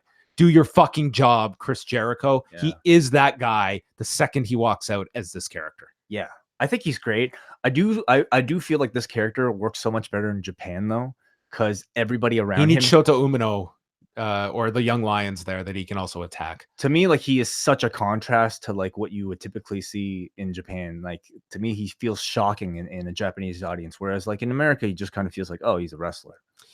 Jericho stops at one point to give the middle finger to the audience and seems to like lock eyes with some fan and challenges him to come into the ring where he will punch him. And then I don't know where the moment was that Omega's nose gets busted open and apparently broke it. He broke it. That's what Cody said, apparently. Cody apparently said to the live crowd after that Omega broke his nose.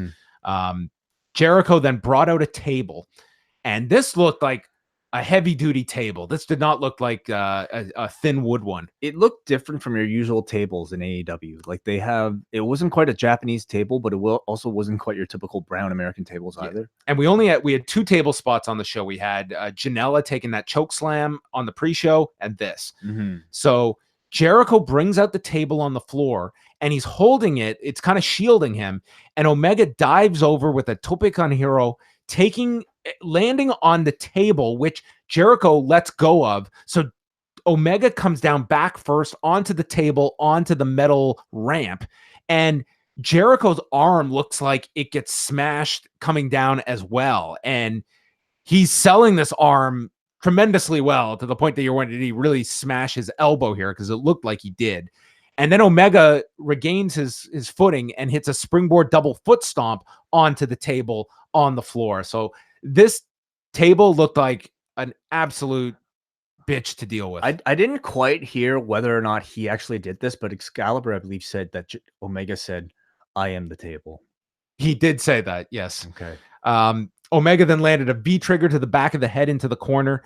Jericho came back. He attempted a lion salt and landed on the knees of Omega. Jericho then dumped Omega, hit the lion salt onto Omega's back, but it was a bad landing. So Jericho went and hit a second one, and they continued fighting. Omega took a back body drop over the top onto the table, which broke the table. Omega stopped a superplex, dove off of the top, and landed in a code breaker. Omega kicked out of the code breaker.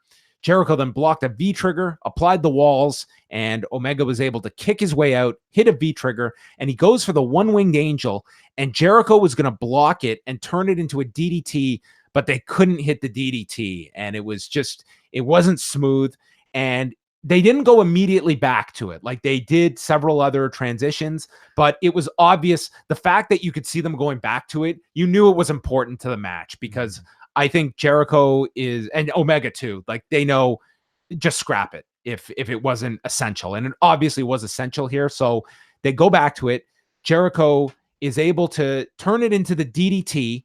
And then as Omega is stunned, he takes the Judas effect. And once he hit that move, everyone knew Omega's losing this match. There's no way Omega's kicking out of the new move. And that's what happened. 26 minutes and 35 seconds. Chris Jericho wins.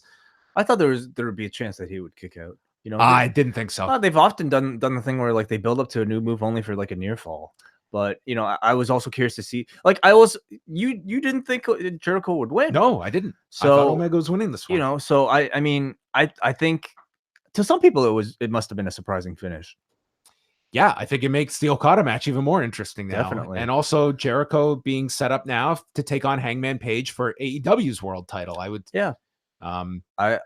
like that match. I mean, this is a very interesting political deal, because you go from either, like, I think everyone assumes Okada retains. You can't say 100%. Thing is, Jericho isn't the champion yet, so he could afford a loss to Okada. And it's not like your champion lost to Okada, right? But he's challenging for the belt later on. I mean, listen, I wouldn't doubt, like, AEW, maybe they're not thrilled that their guy's going to do New Japan, but that's the deal. That's the deal they allowed for him to do. So, as a match itself, not as good as their Wrestle Kingdom match. No, it had some bumps throughout the match, but I still thought this was a really, really good main event. It was very good. I'll tell you though, at least I felt like the crowd's energy like wane a little bit. Did it feel like that to you?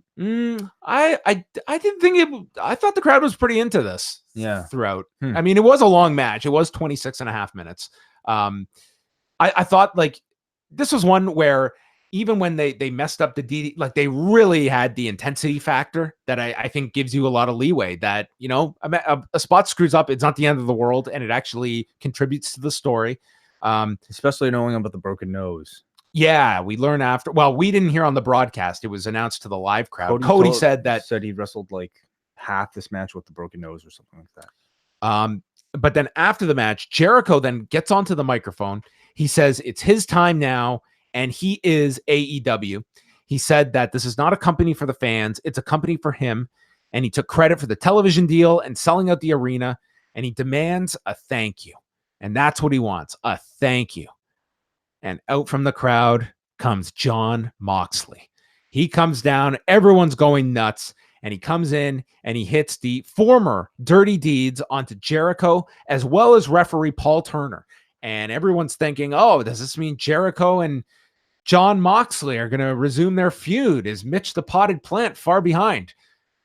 It is not going to be that, because then Moxley eyes Kenny Omega, lifts him up, and he goes to hit him with the Dirty Deeds, but Omega fights back, and they brawl to the floor. They brawl up to the stage, and they had, as part of the set, a stack of poker chips that they get on top of, and Moxley hits the double arm DDT, and then a Death Valley driver, sending Omega off the poker chips onto the set to end the show red hot. This crowd is electric that Moxley is here. You have set up Jericho and Page. You've set up Omega and Moxley. Plus you have now Cody and Dustin are going to take on the Bucks in July. You set up a ton of stuff coming out of this. I thought this was a home run show. I thought it was a really, really great show. I thought it was a great show. I mean, I can't necessarily call it a home run in between technical aspects and maybe other things. But I think, though, it was not without fault, but with what was designed to be achieved. I thought this was one of the better shows this year. If the goal was to like make a statement and to say like, hey, like we're a legitimate competition, rival company here with better wrestling. I definitely think that they achieved that. So this was a great show.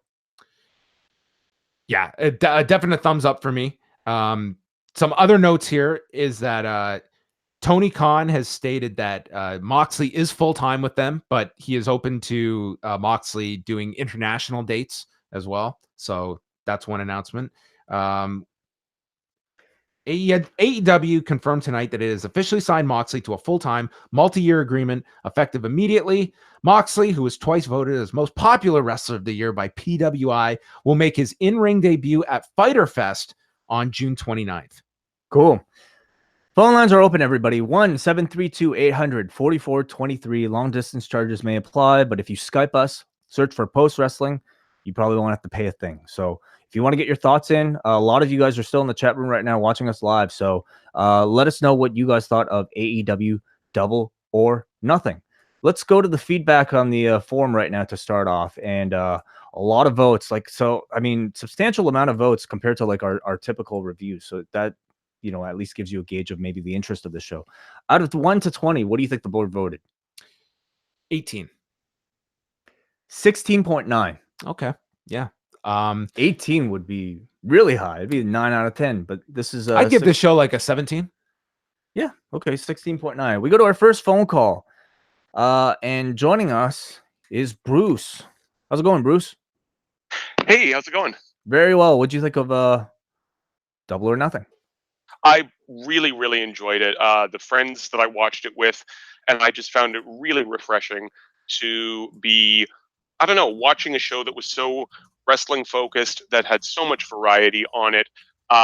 It seemed to just demonstrate a lot of excitement and passion for the amongst the wrestlers, and you factor that in with the hot crowd, the incredible and super emotional storytelling that I thought the Cody and Dustin match put forward. And yeah, I have to go along with John and sort of say that it felt like a real home run to me. This is a show, a product that I'm really, really invested in and interested in continuing to keep watching for the time being.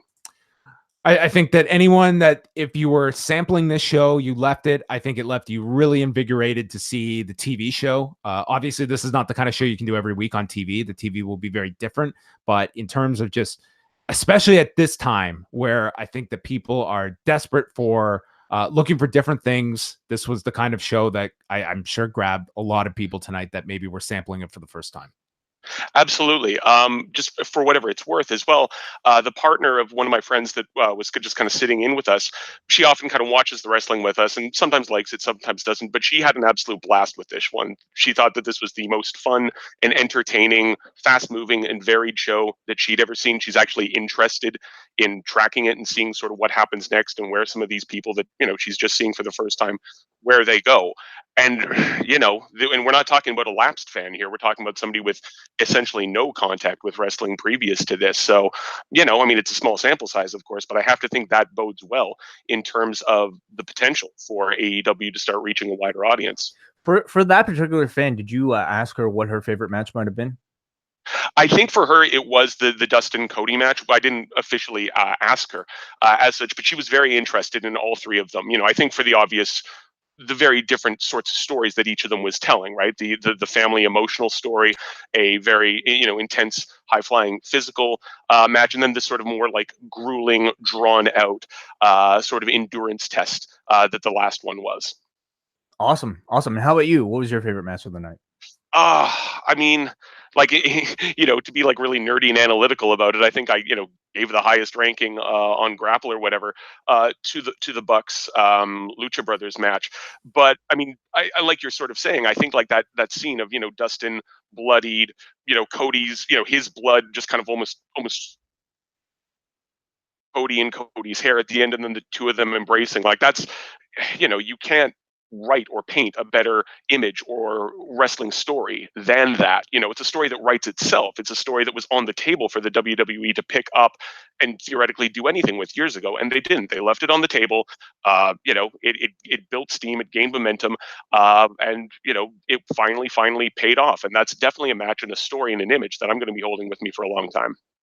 Thank you so much for the feedback, Bruce. We're gonna let some other people get on the line, but thanks for your thoughts. No problem, guys. Thanks a bunch.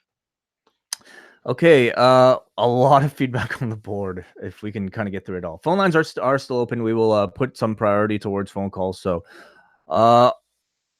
let's go to one right now. Actually, caller, hello, welcome to the Post Wrestling Cafe. What's up? Oh my God. Okay, sorry, I was looking at the feedback. Hey, it's MJ from NJ. What's up, guys? Hey, MJ. MJ, what'd you think of the show? I really enjoyed it. I wanted to just briefly the pre-show.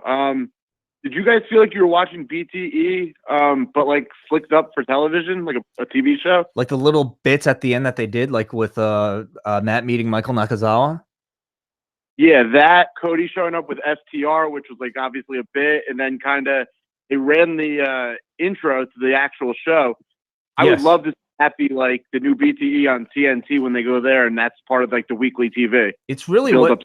Yeah, sorry to cut you off, but it's really what's so fascinating about knowing how they will transition between the tone of BTE to something that's more for mass consumption on TNT. How do you kind of go from the niche humor that we've seen for an audience that understands all these little references to something that'll potentially share the same stage as the NBA finals? Yeah, and also not divorce yourself from what has built this up as well, and not just say, hey, this is this was a big part of our popularity. And I mean, this is all about finding out what is the ceiling of this fan base. I felt like I was watching a Saved by the Bell episode. They were walking backstage. It felt like walking in the hallways. I think it has crossover appeal, especially if you're like look at success of Total Divas or the Miz show. The reality TV aspect of pro wrestling has caught on, and this could be used something similar to foster like real storytelling. What was your match of the night? Match of the night was Cody. That's his match of his career. I don't think I ever thought I'd see like a Cody match that intense, that dramatic. I think at one point a Canadian Destroyer was hit. The fact that Cody was in a match with a Canadian Destroyer was awesome. I think it was Code Red, yeah. And really just blew me away as far as exceeding expectations. Cool. Thanks, MJ. Any other thoughts? There's going to be production issues here and there. I think it like obviously stands out more now that this is real. This isn't all in where it's like kind of we're just all happy to be there. So they should be rightfully nitpicked for that. Way I thought a lot similarly like you did with the nod to Attitude Era and the Triple H thing, what Cody did on his entrance. If WWE responds, and I think they're trying to bait them to, WWE looks a lot worse for being petty than AEW does at the moment, and it can only help AEW. And I think they are trying to antagonize them. I mean, even like using the STR, I mean, that's on the Revival's trunks right now. It's clearly a direct, like, we see you type thing. Thanks for the call, MJ. Hope to get soon. Alrighty. Do you want to go to our first piece of feedback? Yeah, let's go to the forum here from Sonata. The future is bright. I found this to be a really excellent show. Matches given time, commentary that focuses on the matches, hot crowd, and a real big fight feel. Nothing felt phoned in. I'm really impressed with the 6-woman tag, Guevara, Kip Sabian, the 4-way, and the SCU Strong Hearts. All great matches that made me want to see more from them. Excalibur was a great lead commentator too. Added so much with his knowledge of the wrestlers and the history of the matches. That said, while Cody Dustin was fine, I wish we could leave such heavy blade jobs in the past. I really don't want to see it. Young Bucks and Lucha Brothers was ridiculously good. I don't even know where to go. Loved Omega, Jericho. Both are great big match wrestlers, and it showed. Kind of shows, like what a lot of people, to me, like what I'm personally applauding, the blade job, which is spectacular. It might not be everybody's cup of tea. Other people, like Sonata here, it was sort of like a negative point of the show. Yeah, it's I think that's going to be a turnoff to some people. Absolutely. We go to Ben Uday, who says, overall, an absolutely fantastic show. A long night of wrestling that didn't feel like it dragged at all. Genuinely impressive performance. Production and camera work was the only letdown. Felt like so much was missed by dodgy camera work.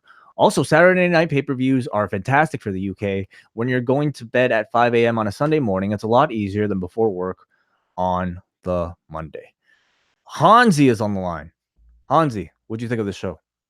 I thought it was amazing. I enjoyed it from top to. I know it had some issues. You know what I mean? It wasn't like absolutely perfect, but I thought for a first pay-per-view from official pay-per-view from a company other than WWE, I thought this was like actually really amazing. I thought I was actually expecting more like production errors. Mm-hmm.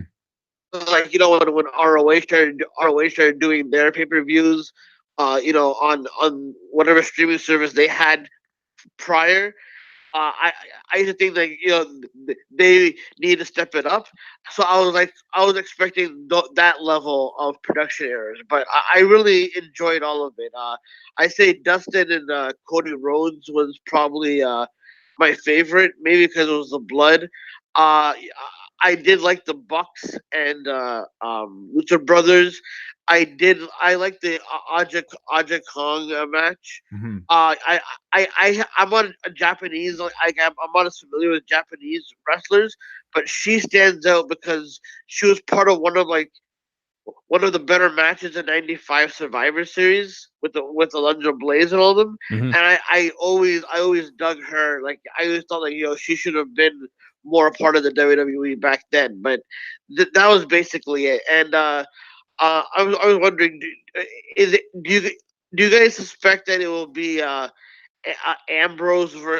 Moxley versus Kenny Omega at the next pay-per-view? Then I guess is that where they're probably going to head? Then I guess. Well, they've already announced it's Kenny Omega and Shima at a Fighter Festival, haven't they? Or is that on the? Or is that the? I believe. Is that a tag or is that a singles? Omega and Shima are doing a singles match. I just don't know if it's June 29th or in July. Yeah, I can actually look that up right now. So right now, Fighter Fest looks like it's Javali versus Michael Nakazawa, of course, and then we also have Cody versus Darby Allin, and then the Elite, which is Kenny Omega, Matt and Nick versus Pac and the Lucha Brothers. So, okay, Pac and the Lucha. Well, that could be changed. That could be changed. Yeah. Yep. And then we also have Fight for the Fallen, which right now has Kenny Omega versus Shima, and then Brandy versus Ali, and then Cody and Dustin versus the Bucks. Yeah, so I guess if you are taking Pac out of that match and Omega, I guess it's possible you could do Moxley and Omega June 29th. But they haven't announced that officially. So okay, so I thought the next pay-per-view was gonna be at All Out, like for the August, right? It's their next big show, but yeah. Oh, okay. They haven't officially announced that Fighter Festival is going to be. That'll probably be like the CEO show, which means it will probably be free. That's my thinking, but who knows? That They seems haven't announced strange it. that they'd make that free. Like it's a show you could easily sell. It's a Well, thank you CEO guys. show. Thanks, Hansi. All right. No problem. Yeah. Who knows what kind of assorted deals that they might have. But Well, especially now with Bleacher Report Live, like they have this deal. Like you would think like that's a show they would want on there. but it might not even be under their control. Like if it's Kenny's deal with CEO, he's helping them put on a show, right? Well, we'll find out. David from Israel. I really enjoyed the show tonight. I actually stayed awake all night to watch it since it started at 2 a.m. local time, which is really rare for me. I thought most of the presentation was pretty good, although it was maybe too much WWE-like, and I would like to see them try to be a little more different. But my two main gripes were the constant camera cuts that were both unpleasant and actually led to them missing key spots in matches, and secondly, Alex Marvez. I thought he was quite bad and took away from some of the matches. I would much rather have JR and Excalibur calling the matches from now on.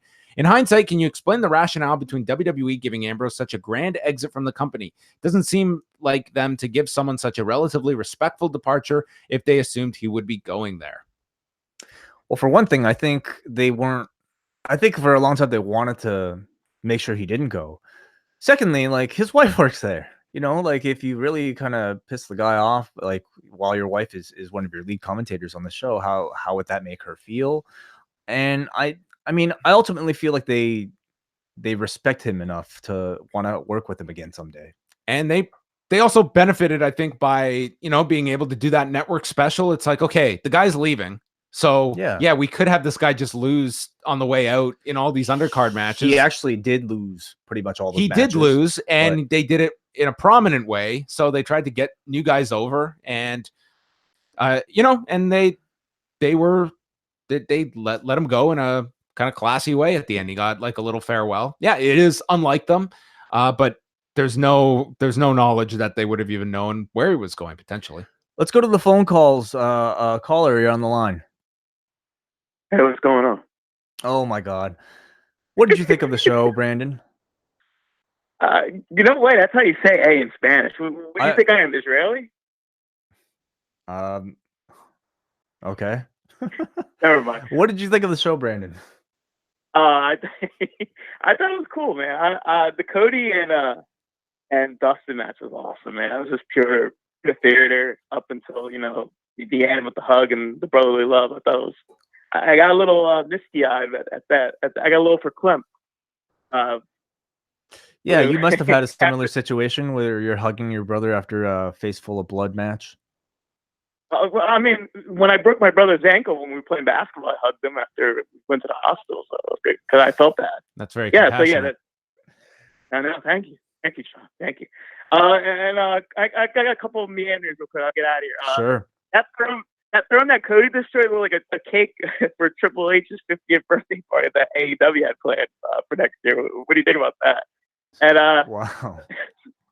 Subvert, Jimmy Havoc and Charlie Cox from Daredevil, and sure, okay. And I see that. And what do you think? Let me just say these meanderings are not nearly as fun when you're reading them to us as it is when we're reading them out it's loud. Funnier when John reads them. Yes, he really is into the meanders. I love the meanders. When you do it, you can feel the anger and the venom. Everyone in the room feels it, Brandon. Yeah. Okay, you have one. You have another one. One more.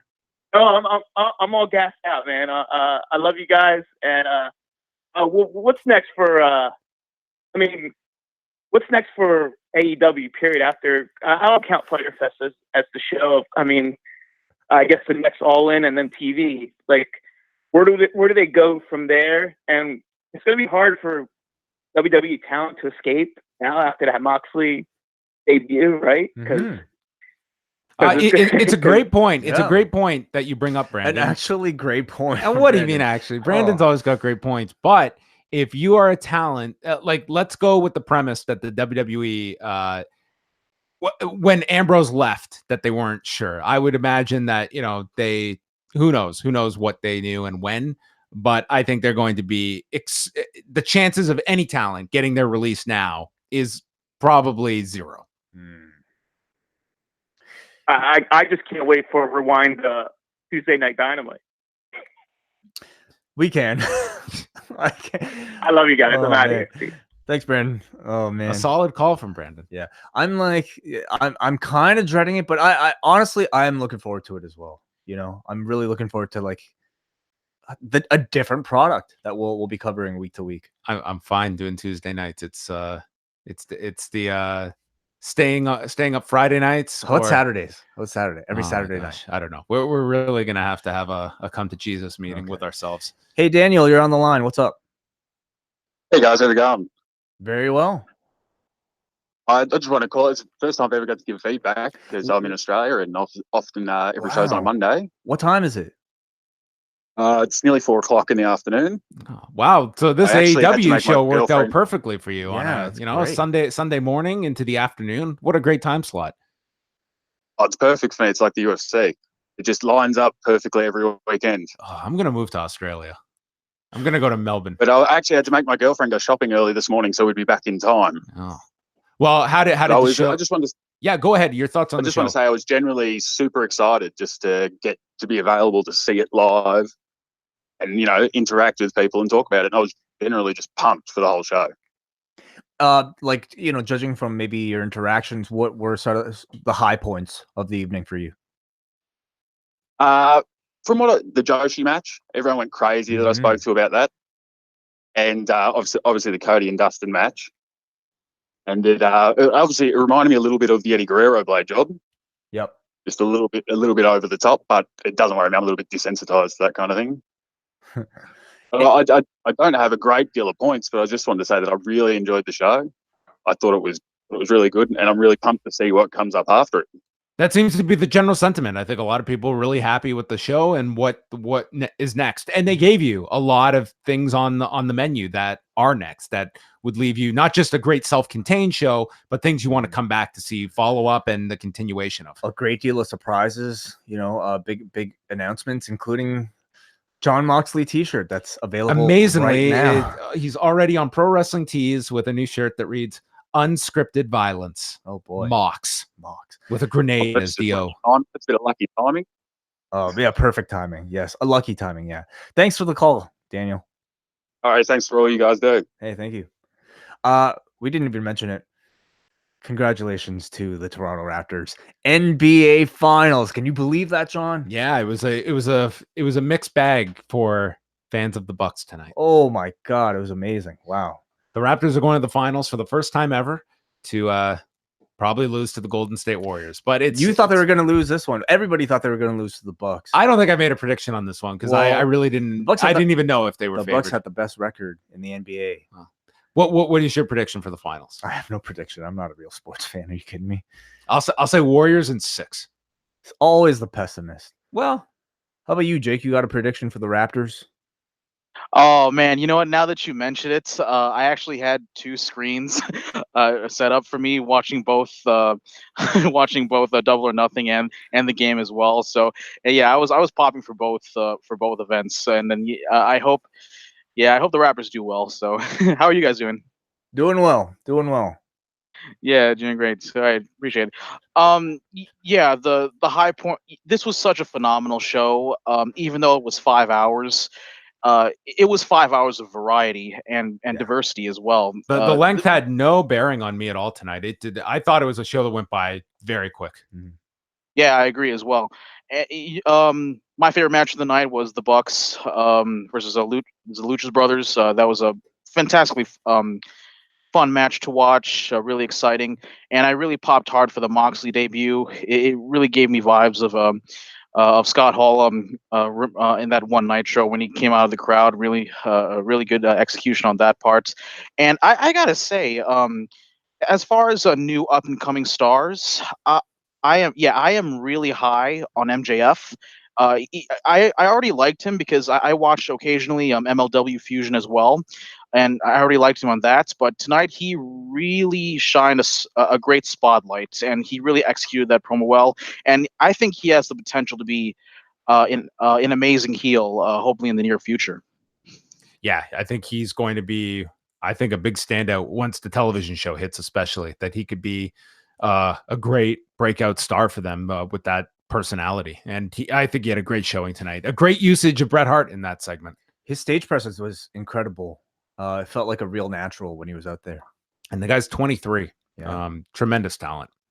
Oh man, he is so young. Oh yeah, so just looking forward to that. So yeah, really got the phenomenal show. I would say a perfect 20 for me, and I'm really excited. Really got me intrigued and excited for the TNT weekly show. So yeah, so that's all I have, guys. And once again, go Raptors, we the North, holy Kawhi, and I'll talk to you guys later. Thanks a lot, Thanks, Jake.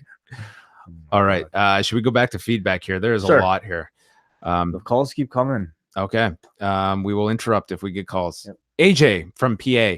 What a fun show from start to finish. Really had fun seeing new faces and different move sets. Dustin and Cody stole the show with an instant classic, in my opinion. Loved Cody's entrance, and I think Triple H probably enjoyed it as well.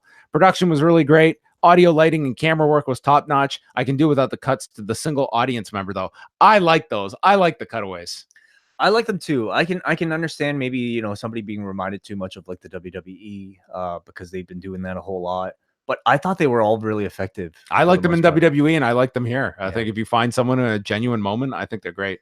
JR and Excalibur make a fantastic team, but Malvez just doesn't belong on this largest stage. He sounds timid, looks awkward, and just seems to get in the way. I will say, like, the panel looked really awkward anytime they cut back to them. Right, because it was almost as though they weren't being cued, and there was like a dead second, whether they weren't being cued properly or too early. And that was consistent. It was very consistent every time they cut back to them. So I'm sure like these are things that you wouldn't really have noticed otherwise, like other than doing the show itself. So hopefully these are things that they will answer. We go to Postmate Glenn, who says, let me start with the negatives. I had issues with buying the pay-per-view and ended up paying for it twice because the system was wonky. Haven't gotten the refund as of this posting. Alex Barbez and Jim Ross didn't add much to the commentary. Awesome Kong and Pentagon Jr. had the exact same gear. Seriously, go look back at it. WH Park would agree that it's shit. Raptors beat my Bucks in 6, and I'm very upset. The positives, almost everything else. Wrestling was excellent. Storylines made sense. Cody Dustin made me feel vulnerable, and a wrestling match has never done that before. Excalibur was the absolute MVP. All the surprises were awesome and well-paced. 14 out of 20. I'm excited to see what's next. Next up is Dan. Very good show from start to finish. They have a lot to learn in terms of production, but this is a good starting point. The go-home angle was just tremendous. Moxley looked to be the most invigorated he's been in a long time, and I'm excited to see where this program with Omega goes. I do think critiques are fair, though, especially when it comes to the weapon shots to the head and their very obvious WWE issues. I don't want to see the shots to the head. It's 2019. We know the health risks, and it's honestly insane that these things were happening. Something I'd like to see AEW get on board with is training the referees to some degree to deal with injuries. Dustin's cut was nasty, and I feel like a WWE ref would have been all over it right away, which would have been good to see here. The shots at WWE feel second rate, and for a company that's trying to get over as the best wrestling, it's completely unnecessary. I think the idea of that match was to show you that they weren't going to stop cuts from happening to tend to them. I mean, was this an extreme case where that, perhaps needed looking at? Perhaps, who knows how much blood he actually intended to get out of that cut. But I think not having the referees deal with it was definitely their way of telling you that, hey, like, we're going to be a company that allows this. I'm curious what the fallout in reaction to the blood is, because I think there's a certain, and I would say the majority of this audience watching the show loved it. Yeah. But as they get bigger, I think they'll be surprised at the amount of people that have grown up now on pretty much the last 11 years of the WWE. Blood is very rare. It's not completely gone, but it's very rare. It's never used dramatically. No, and that are now kind of turned off by that kind of thing. Yeah. I do feel like in wrestling, especially with the demographic that they're trying to chase, the lapsed WWE fan, the old, perhaps older WWE fan, I think it'll be a minority that'll care that much about like the health concerns related to something like that. And will there be an instance where this was a concern, with the UFC, was when they're going on network television. Yeah. Is there going to be a brand that doesn't want to see blood all over their logo? Yeah. You mentioned the canvas. They changed the canvas. They changed it immediately afterwards. And I wonder how much of that is, obviously due to sanitation issues. I would think that should be done. Like like honestly, we talk about blood when we go into the Nigel McGuinness documentaries. Yeah. And then, at the same time you look at this and you marvel at, oh, blood's great. It's like, I'm very conflicted. I understand of it as a storytelling device, but also like I'm not the biggest fan of blood as others are. Yeah, I wonder if any of us would have expected that level of blade job though. This was like a Muda 10, Yeah, well, they did it early in the match too. Yeah. So yeah, it was the guy lost a lot of blood. We go to Gerard, who says, I gotta admit that they lost me during the build for this show, but in the end, it exceeded my expectations. The Joshi match and Cody versus Dustin were the best matches on the show. I'm not a squeamish guy, and I watch Big Japan death matches, but that shot of Dustin on his knees with the blood gushing was too much even for me. An incredible performance from Dustin, and I'm happy that he will be wrestling more matches in AEW. My only quibbles is that while I think Jericho versus Omega was a good match, it went a little long and even lost the crowd towards the end, and the ending felt a little flat. I'm at least Jericho winning means he goes into his match with Okada having won a big match and defeating a former IWGP champion. Also, Moxley's run-in felt very much like something you would see on Raw. Thanks. Yeah, it certainly helps Jericho. I guess our question is, does it help AEW to have him potentially lose to Okada? But maybe AEW doesn't really mind. All right. The next one is Ken from the internet. What can I say? For our first show, this was great. An interesting take on a Rumble, which progressed Hangman's story to become world champion. Great tag action all night. A solid couple of women's matches, which had even Bayley and Sasha commenting on them. A fantastic but disgusting match with Cody and Dustin. Seriously, it was a combination of Austin and Flair blood jobs and an awesome main event capped off with Moxley and Omega abusing the hell out of poker chips. It was pretty much everything I wanted. Even the jib camera shots were awesome. The only thing I was iffy on was the Judas effect. I appreciate Kenny's sell on it, but I just don't know yet. 16 John Pollocks out of 20 Wei Tings. I will say, I think it's quite something that he managed to, in my opinion, let most of the audience know about this Judas effect move only via his podcast, one clip, like the preview show, and that's really it. And I thought, almost I'm sure a lot of people were confused, but he ended up finishing the match with it. So I thought he did a good job with all that. We go to Ken Dell from Ohio, who says, good show overall. The Lucha Brothers versus the Young Bucks was my match of the night, with Cody Dustin being number 2. Good call with Jericho winning to even the series. Some work will need to be done on getting the unknown new talent some exposure, and they have to get their YouTube content situation sorted out. 16 out of 20. Mitchell from Auckland, very solid show in my opinion. I thought Excalibur was great, and JR really started getting into it from the Dustin Cody match onwards. As for Alex Marvez, I don't think he had a great night and wouldn't be against just a two-man booth. Cody and Dustin was easily my match of the night, a match that would have had Dusty filled with tears of joy for the performance his two boys put on. Awesome to see Kong debut, and I absolutely love that we will be getting Jericho and Hangman going at it for the AEW title, and the debuting Moxley feuding with Kenny Omega. 18 out of 20. We go to Hagaki, who says, I've been to 3 WrestleManias and several WWE pay-per-views, and I can say that the crowd here in Vegas had more electricity in the air. I'm not sure how it came off on TV, but it was solid and didn't drag live. Women's 6-way and Lucha Bucks stole the show. I'm very curious to hear more from more live accounts of what the audience sounded like, because while I wouldn't say like the audience sounded bad at any time during the broadcast, like I was there for All In. This did. Except for Dustin Goldust, to me, like this crowd, there are a lot of times where this didn't feel like it was on that level. So I'm curious how much of it is the production. Let's go to another phone call here. Caller, you are on the line. What's up? Hi, it's Ahmad. Ahmad Butt, what's up? Not much, man. I'm kind of tired. How are you guys? We're full of energy. Yeah. You kidding me? I don't believe that for a second, but it's nice to talk to you guys. I'm calling in because I had a real big problem with the Battle Royal. Let's hear it. I thought it was a really kind of embarrassing way to start your promotion. I thought there were some good moments. I thought MJF was cool, and Jungle Boy and things like that. But I was watching it with a couple of people, and they just felt kind of uncomfortable with some of the characters, specifically, I think his name is Dustin Thomas. Yes. Yeah, it struck a really weird tone that seemed like the opposite of the tone of like what Tony Khan was talking about, the sort of like sports-like presentation. So I didn't really like the way it started, and I was kind of worried, but I do think the show overall went super, super well. And by the end of the show, I did forget about this.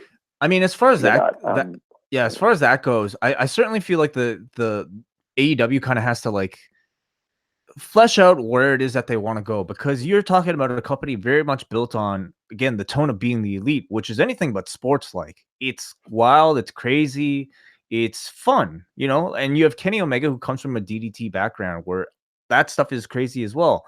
I think, you know, the sports aspect of it seems to like what Tony Khan's talking about is maybe more so the idea that wins and losses matter. How they're going to implement the score, like point system, I have no idea in pro wrestling. I think that almost like too much is being put on that yes, he's got like the analytics background, and yes, there's going to be, I think, where possible, stories that they can derive from numbers and such, but the idea that this thing is going to be all like binary and we're just going to have constant numbers and records, I don't know how much it's going to, like tonight was, to me, your first show out, and it's not like they were hitting you over the head and this person is now 1-0 and this person is now 0-1.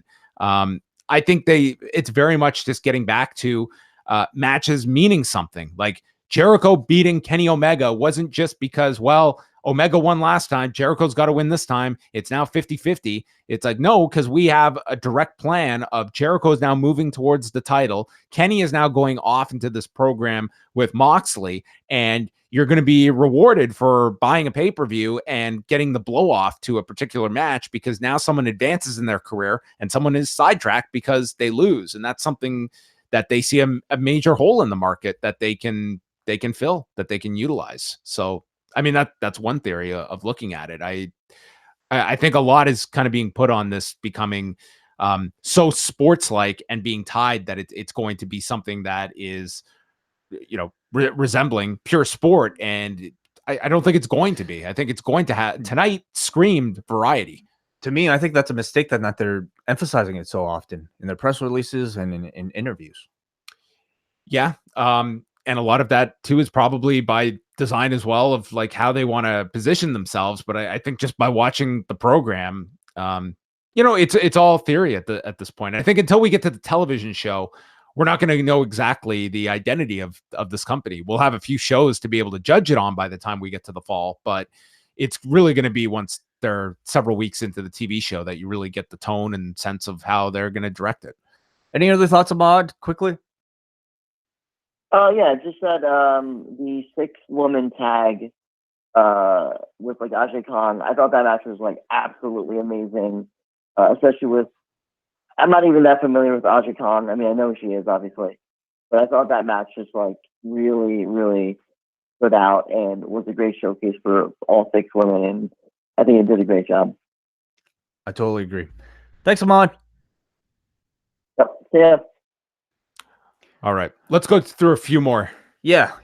Maybe we should just shelve it for the phone calls at this point, just so we can go through the all right feedback. Yeah, we're about 2 hours into our show, so yeah, I don't want to keep people too long. All right. Dickie from Brisbane writes, I cheered, I booed, I laughed, and yes, thanks to Cody, I cried.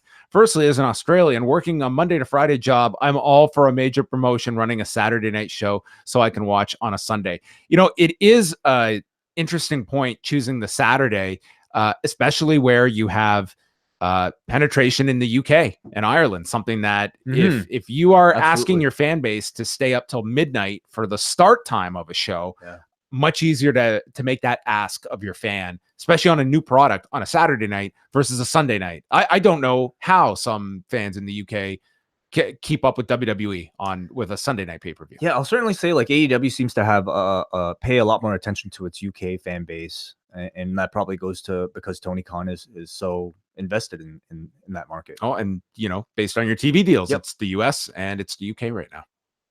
Okay, we go to Julio from Chula Vista, who says, awesome show from AEW with Dustin and Cody being the highlight of the night for me. I could do without the heavy blade job, although it was a lot of blood.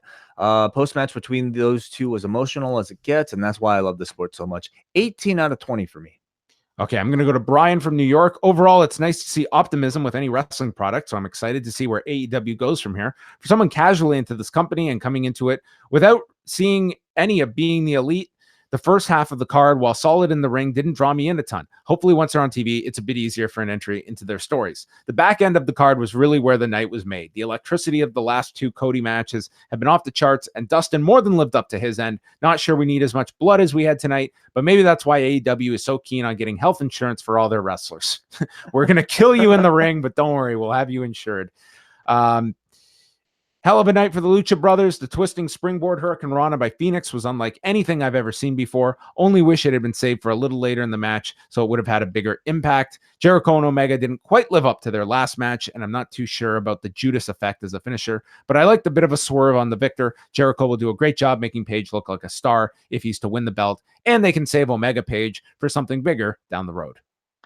We got a Joey from Queens who said, I asked my girlfriend to watch the show with me in an attempt to share something I love with her, and I can only say it went a heck of a lot better than when I showed my grandma Raw. Oh, yeah.